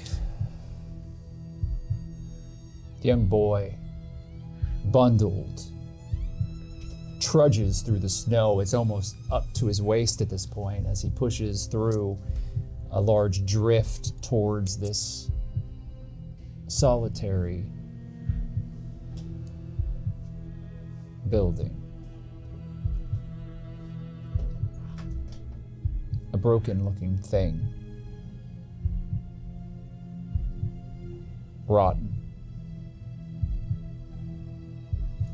Black mold worked across the side of it. Dead vines encompassing one entire half, but the steeple is still intact, though the cross has long ago broken away and impaled itself into the ground at an angle in front of it. Snow covers this entire area. The boy looks back at Lampwick. holding the torch out. He points to the building. Father, the memories are here now. Right. I'm moving forward, and I'm, as we pass any of the Romeros that have made room for us, on occasion, I will touch them, touch one on their shoulders, or kind of gently touch someone's cheek. And I turn to Achira, and I say, if you look closely, you'll see that there's still something left in everyone. These are Romeros. These are the dead. You can teach them tricks. You can get them to hunt people. I know because I was hunted by a few of them before. You can teach them to say names, but they're not who they used to be. There's a glimmer. I see it. I saw the shepherd see it. But just like us, they can be raised wrong and taught wrong. Everything you just said is something someone living is completely capable of, and we've seen them. Do not compare these Romeros to living people. Then you are limiting your own eyes, and you're forgetting the monsters that are in those that are living. I know that there's monsters around the living. You don't think I don't know that? No, you do know that. You do. I know you know that. Take me to your memories, Lampwick. I'm not going to argue ideology when it comes to Romeros, when it comes to the dead that eat the living. Fair enough. Father has saved us all. We believe in Father. Praise Father. Thank you, Jacob. I'll take it from here. Just stay nearby. Of course, Father. Achira, no arguing. I need some time for you to just hear what I have to say. I am going to try to be as open-minded as possible. Okay. Lampwick. The first thing I need to tell you is a little bit about my state. Are you stepping into the church?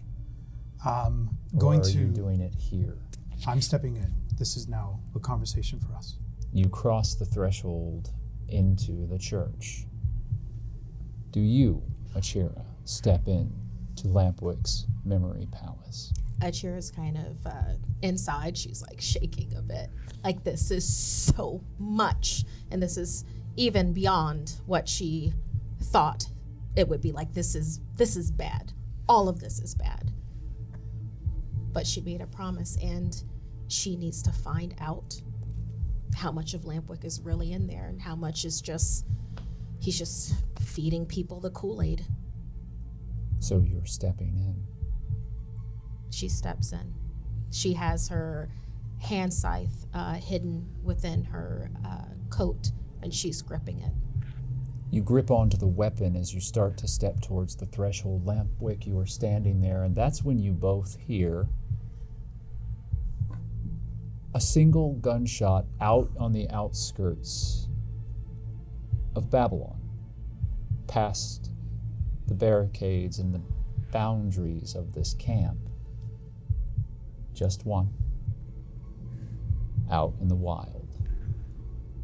Do you continue to step through? Does that gunshot sound like the ones I've heard? It does. They're coming for us. They're attacking again. As far as they know, they're attacking a camp of Romeros. No, they know. I would attack a camp of Romeros. They've seen the living. Achira, I'm going to speak really quickly. I lose consciousness. I'm forgetting things. The only thing that's keeping me grounded in here is you. I have been terrible my entire life to to most people. Only to those that I felt like deserved it. The world was full of monsters before any of this happened. And I feel that for some reason this is the judgment that I deserve. Do you forgive me? Yeah. For what? Good. Don't you even say her name. I'm not going to. Please hear me out. Don't ever forgive me. No matter how much I beg you. Never. The pain that I have from what I've done is the most human thing I have left. I need you. You help me stay as close to human as I can, and maybe it's the pain I feel for what I've caused you. And I know that you've done things to try to even up the score, and that's not even what this is about.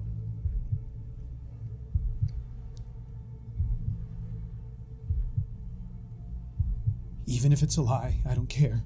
I'm gonna forget this conversation happened sometimes. I'm gonna beg you. I'm gonna beg you. Don't ever. It doesn't matter if you beg me, Lampwick. Good. I don't have forgiveness for you. Not for that. Not for that. Ever. Aria was everything to me. And you murdered her. I saved her. You murdered her. I remember. Lampwick. I remember something. Do you remember Sanderson? Do you remember those survivors from Gray Ridge? Yes. They were going to kill us. They were going to kill us, and I saved us. No, that was before. That was before. No, listen. Lampwick, that is not before. what happened. Yes, you are misremembering that. No. No, there was a Romero outbreak that happened. We were running for the mountain. You could not get away in time, and you pushed Sanderson into the Romero horde. That was someone else. You pushed that person into the horde, and I watched you do it. Yes, and I did. I still vouched for you. I know.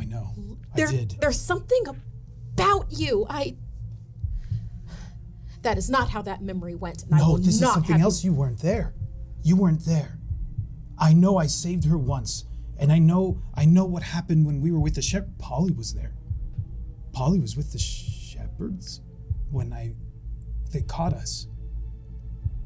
No. Are you okay, wait. Hold on. Are you talking when Polly saw you? Polly was there. When Polly saw you kill Aria? Aria was already dead. Aria was already dead. No. Because then why, when Polly saw you at Three Rivers? She was already dead because they were going to kill her no matter what. They were going to kill her no matter what. She wasn't playing. I trusted you with her. I did the best I could. She should. You didn't do the best that you could because she's dead, and she was gonna die anyway. Whatever. Achira, haven't you been around people that just barely missed the choice that they were supposed to make and that cost them their lives? Would you have let them drag you down with them? They were going to kill her no matter what. Why did they spare you? Why? Because I tricked them. Why was it? Because I tricked them. You tricked them by sacrificing her Lampwick. No, I tricked them before that. I tricked them. I don't know what to believe with you. Look at this. Do you actually see? Do you even see this anymore? It's like, do you see how you're living? Do you see these Romeros? Do you see what you've done to Polly? I've not done anything to Polly. Everything everyone does here is out of their own accord. But Achira, this isn't... this is what I need. This is exactly what No one talks to me like this. Well, of course not. Look around, you're surrounded by Romeros. What are they going to parrot something back at you? That are right. What, this child that you change to No. your whim. I'm not saying that I'm blameless, No. okay, Right, Lampwick. I'm not you- saying that I you- haven't done some really twisted shit. Faith I'm has not forgiven saying you, that. hasn't she? I remember her name. I can't believe it. I forgot for a second. Tell me about Kusanagi. I don't know. Tell I me know about that he was Kusanagi there. I and know he Pine was Haven. after us. Tell me about him and how he is trying to bring down Pine Haven. Come look at what I have to show you. Or are we going outside to where the gunshot was? Paulie. Yeah. TV jerks his head out towards the wilderness, towards the outskirts of Babylon. You don't know why at first, but the others are quickly looking at one another, and you see Spike's ears are perked and looking in the same direction as the other ferals. Their faces drop. Can I look towards what they're looking at? You turn back and you don't see anything, just the darkened woods that you came out of, that you led them from, but it is in the direction that you came from.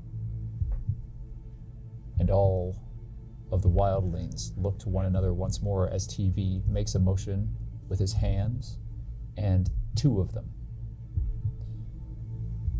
leave the porch and run through the dead. Back You shouldn't do that. outside.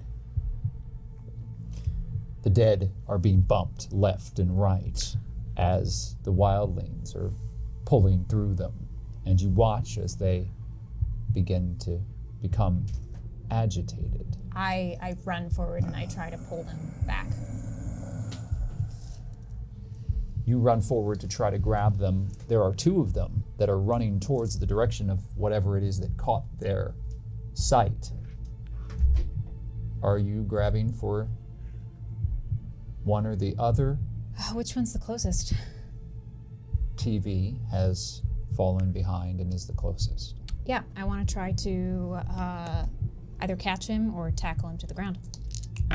Go for it. You can make a brawl check. Okay.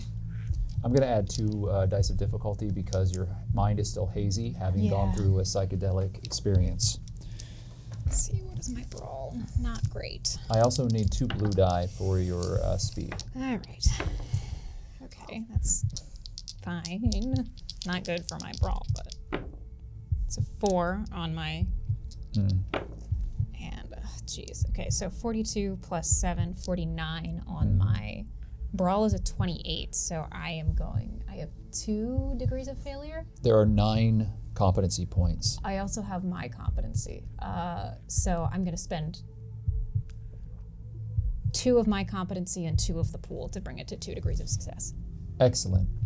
However, I'm going to give you, because you rolled lower on your initiative, I'm going to give you an option to alter your move. Okay. As DT trips you as you are running off of the porch as you fall forward. Damn it. Okay. If I fall forward, how far have they gotten off of the... Well, your options are these. You can make a dodge check and forego any further pursuit for now, or you can take the damage and keep running. I'll take the damage. Those are 2 exploding die. Shit. I don't have this anymore. It's just printed on, but it's old. I'm sorry to say, as you drop off of the porch, you fall headfirst into the snow, and your head hits a rock. Oh, fuck. And everything goes dark.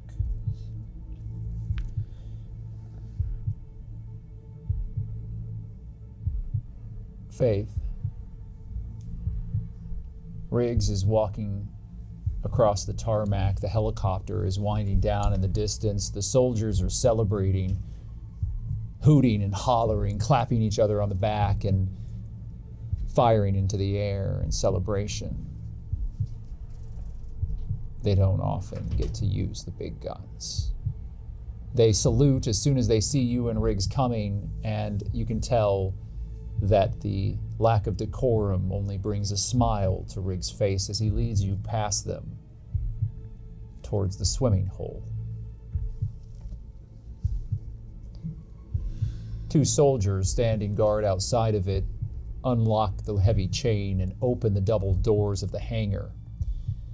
Enormous metal doors that swing outward, and inside there are already barrels that have been lit, fires, torches across the scaffolding across the top portion of this open warehouse, and there are soldiers already here. Not as many as you've seen in the past, but then again, the Citadel's numbers have dwindled. Before you is a large concrete pool that has been created in the center of this place. This pool is probably 20 feet at any given point, and there's dark, murky water.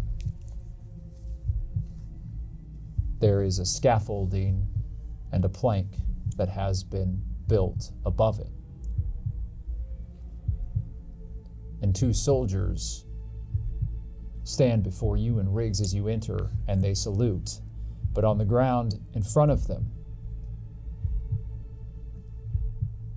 is Arlo, battered and beaten, blood pouring from a gash across his forehead, his glasses shattered, and sitting on his face in a crooked way.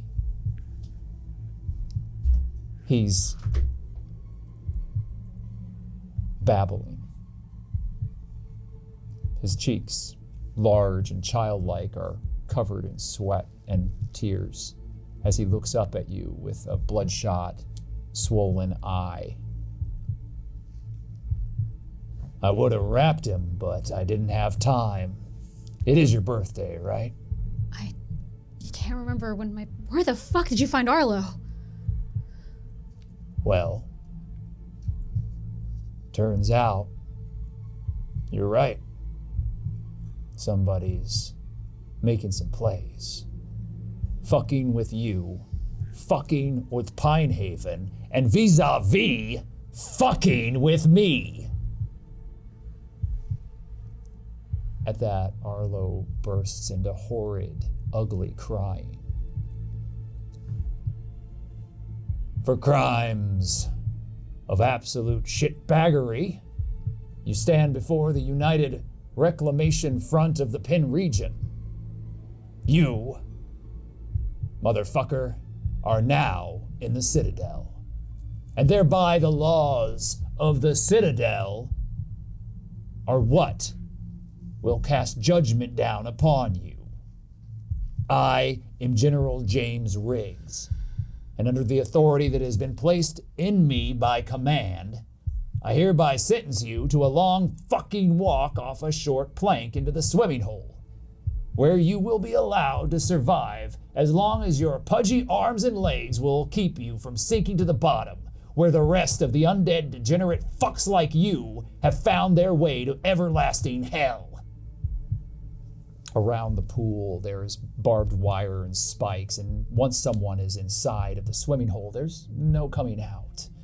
And as Riggs is yelling in this space, there's movement and waves from the water, and you've seen this game before, Faith. The dead that are chained to the bottom of the swimming hole are hungry. Lieutenant Faith, would you like to question the condemned and bring him to justice? You see something sort of crack in Faith's face. I sure fucking would. I walk over to Arlo. I grab his collar. Please, it wasn't me. It was Kusanagi. We didn't have a choice. He's crazy. What's the fucking plan? What do you want? I don't know the plan. And he starts crying. in front of you. Riggs, did you get any information out of him? I haven't had much time yet. Lieutenant Faith, I was giving you the honors. Would you like for me to question the prisoner? I fucking got it. I signaled 2 soldiers to hold his hands. 2 soldiers immediately step forward and hold his hands. I grab my knife out of my boot. And I hold it under his shoulder. What do you want in Pine Haven? What were your last orders? I was just doing what Declan said to do. I didn't... You all had... You knew about the bunker.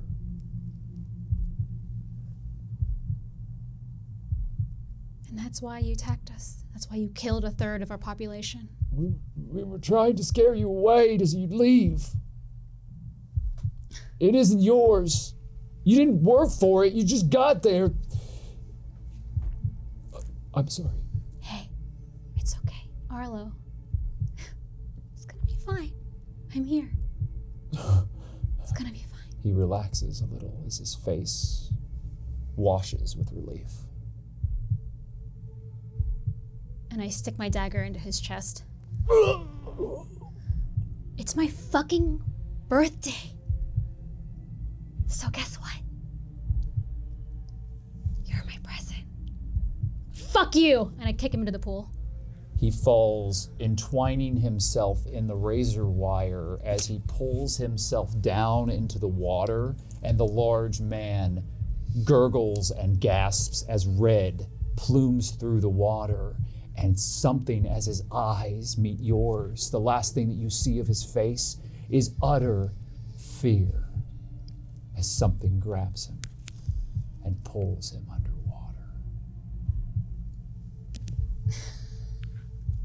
Riggs, I'm glad you didn't get rid of this pool. Do you still have Mirabelle here?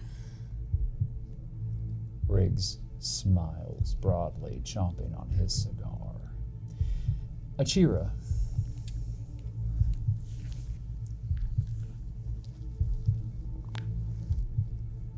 You're standing there. He's looking. Something like a shadow of the man you once knew. But there's something here. Something about him that is different. But there is some Lampwick still within his eyes. It's desperate and hungry and lost. But he's here. What are you going to do?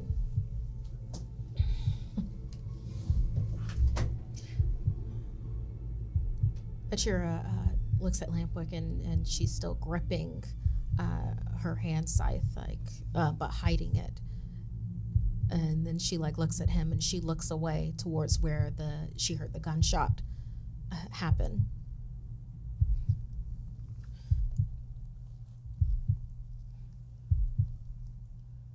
For now, I believe that there's enough of you in there. For now. But it's not.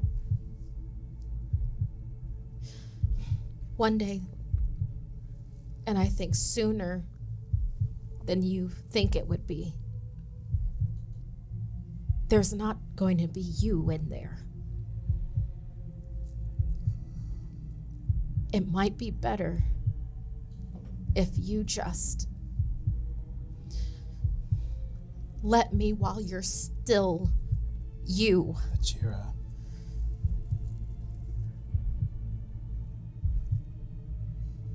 Maybe a part of me is becoming something better. What? You have to You have to see me.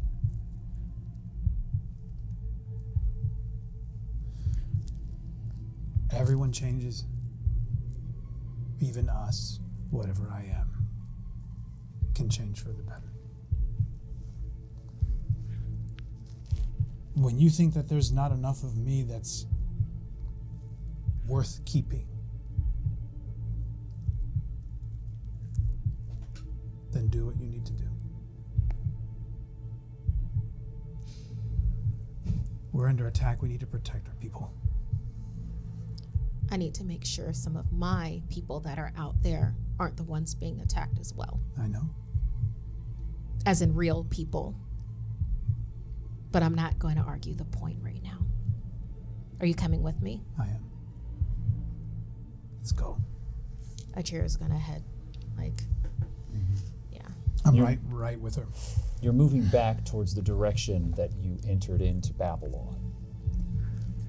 The dead, of course, part, and you see some disturbance off in the horde within Babylon. I'm going to try to see if I can sense what. Make a composure check.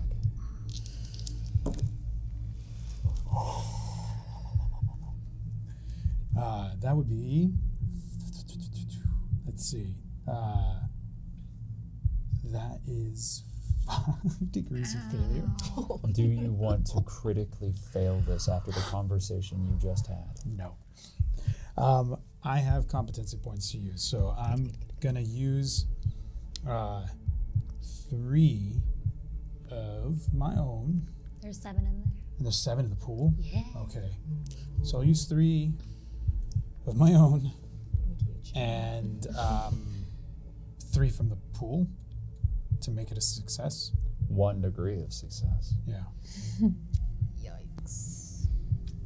Oh, it was actually by 4 degrees of failure instead of 5.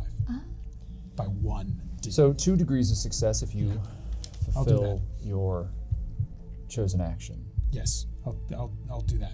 2 degrees. With 2 degrees of success, you know that something has disturbed your children enough to cause them to break somewhat from your peace.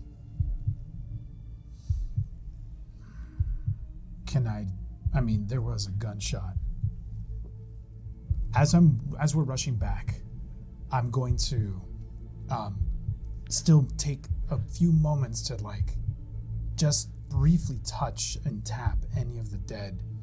And I'm trying to, if it's even at all possible, kind of like dominoes through them, kind of calm them. And especially if they're becoming agitated towards any of our guests that I want to keep safe. Somehow you know that's the case because of where this disturbance is happening. It must be the wildlings, there must be something going on, but they're acting as if they weren't under your control in that area. So you wish to create a chain reaction of command through them. Yes. Make a command roll. Oh, that's going to be 5 degrees of success because of my That's better. stuff. You touch just one of the dead as you and Achira rush towards the outskirts of Babylon, and immediately the Romero looks to you with renewed focus.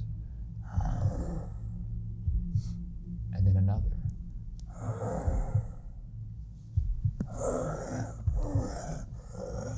As heads begin turning to look at you.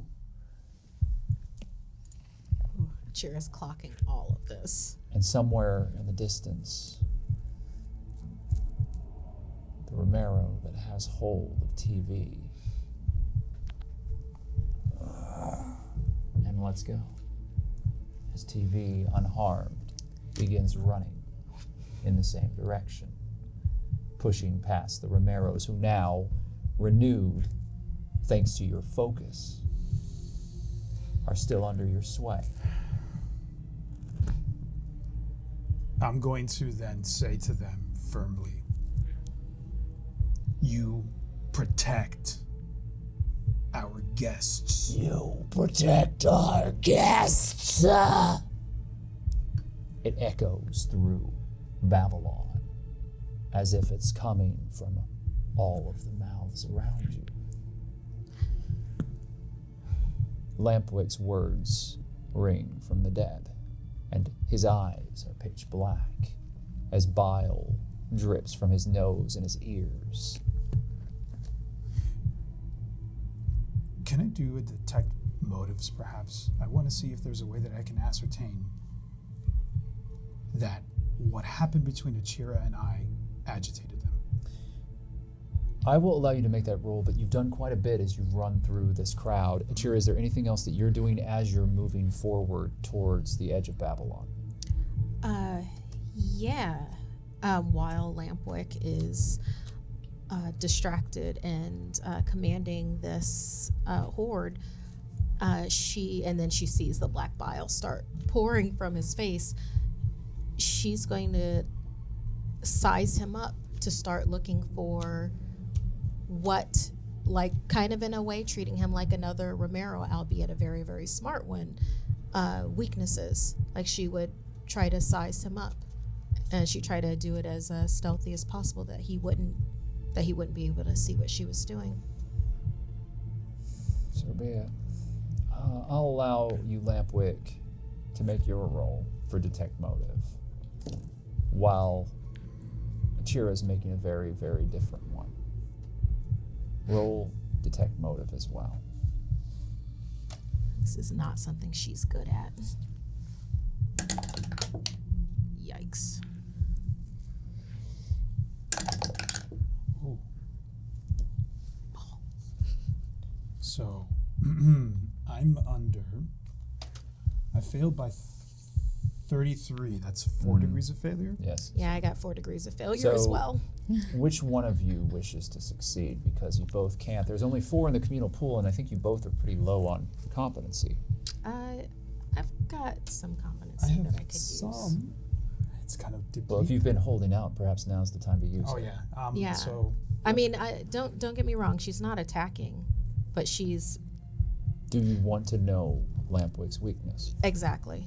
Then spend the points or don't. Do you want to know what happened? Yeah. I'm gonna use my remaining competency, which is 3, and 2 from the communal pool to make that a success, 1 success. which then turns into 4. Without any explanation or full understanding. Oh, well, 4, it is a full understanding. Yes. Achira makes you weak. In some ways, your questions align up in a very specific way. You loosen control because you were more human. You were more conscious. You were more aware. You were not focused. You weren't free. You were not whatever it is that's inside of you. Not fully. She was pulling you back from a dark brink. Do you wish to spend any competency? Yes. How many are left in the communal pool? 2. I'm gonna use both of those. You're just using those last 2. I'm using those last 2. This says 2 degrees of failure. And then I'll do. Gosh darn it! All right, yeah. I'll do 2 more. Mine makes it a wash. Then 2 more. Make it 2 degrees of success. Ouch. A lot in there. Yeah, I Damn, know, that's a saved lot. mine. That's a lot. How did that happen so quick? So All right, I'm gonna go for 3 degrees of success on this. with 3 degrees of success, Oh, that's so many. you know if you try and kill Lampwick at the wrong moment, you will most likely die. Something inside of him will react. But if you weaken him, much like you just did, catch him off guard, bring out the humanity in him, have him hold on to that, you think you can bring him to a point where you could kill him without the interference of whatever lives inside of him, and truly put him to rest. But otherwise, Lampwick's not always in control. And you see it in his eyes now. They're black as night. The two of you run forward, still moving towards the sound of the gunshot, I assume? Yes. The first thing that you see as you break outside of Babylon into the snowdrifts is a body. Bebe. No. Lying in the snow. Achira runs to Bebe. Have to check. There too. Lampwick, you don't. As the gunfire sweeps out through your legs and drops you to the ground, your knees exploding out, you watch as your legs are rended off your body. You fall to the ground. Come back! I need you to make a composure check. You run to the body, and you see a tranquilizer dart in her neck, Oh my god. as one hits you in the neck as well. Oh. And you become woozy as your head swims, and you drop into the snow. You have one single action.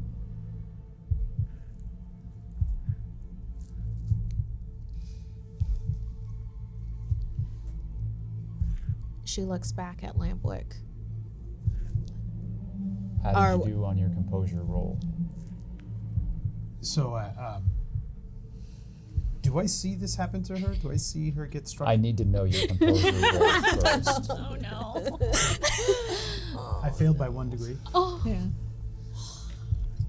Yes, I see it happen. yes, but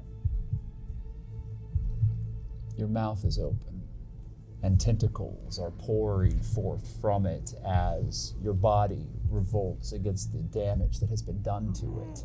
And you feel yourself slipping away. If you are willing to give me 10,000 survival points, Oh my. I will allow you to regain control in this moment. Otherwise, everything is going to go dark. Fuck. I mean,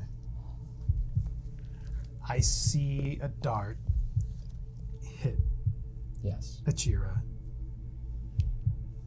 Whether Lampwick knows for sure or not, will guess where it may have come from.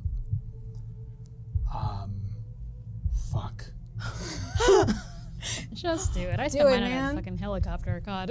Oh. This is your player character. I mean, yeah, okay, fine, I'll spend it. Thank you spend for it. the points, chat. Yeah, thanks, Jack. You have one action. One action.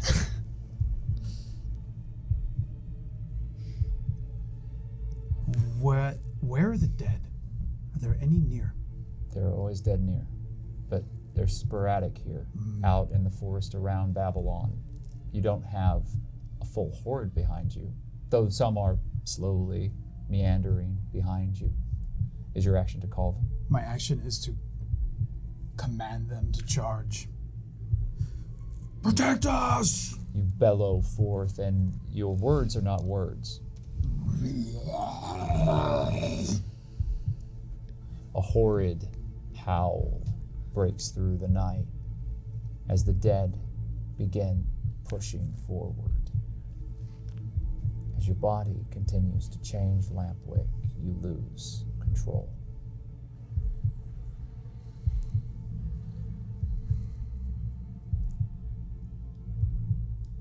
I think Achira's final action is seeing all of this and realizing what a mistake she made to let that chance slip by. You watch as Lampwick twitches, breaks, his bones crack, and his arms elongate, and His fingers break open with black talons, and these tentacles spew forth from his mouth, and he begins climbing upward without legs, just black bile pouring out from behind him. He grabs onto a tree and thrusts himself into the air after some unseen foe in the tree line. You hear gunshots, and you see flashing. As everything goes dark, you see a figure in white armor standing over you, a skull looking down at you. Target acquired.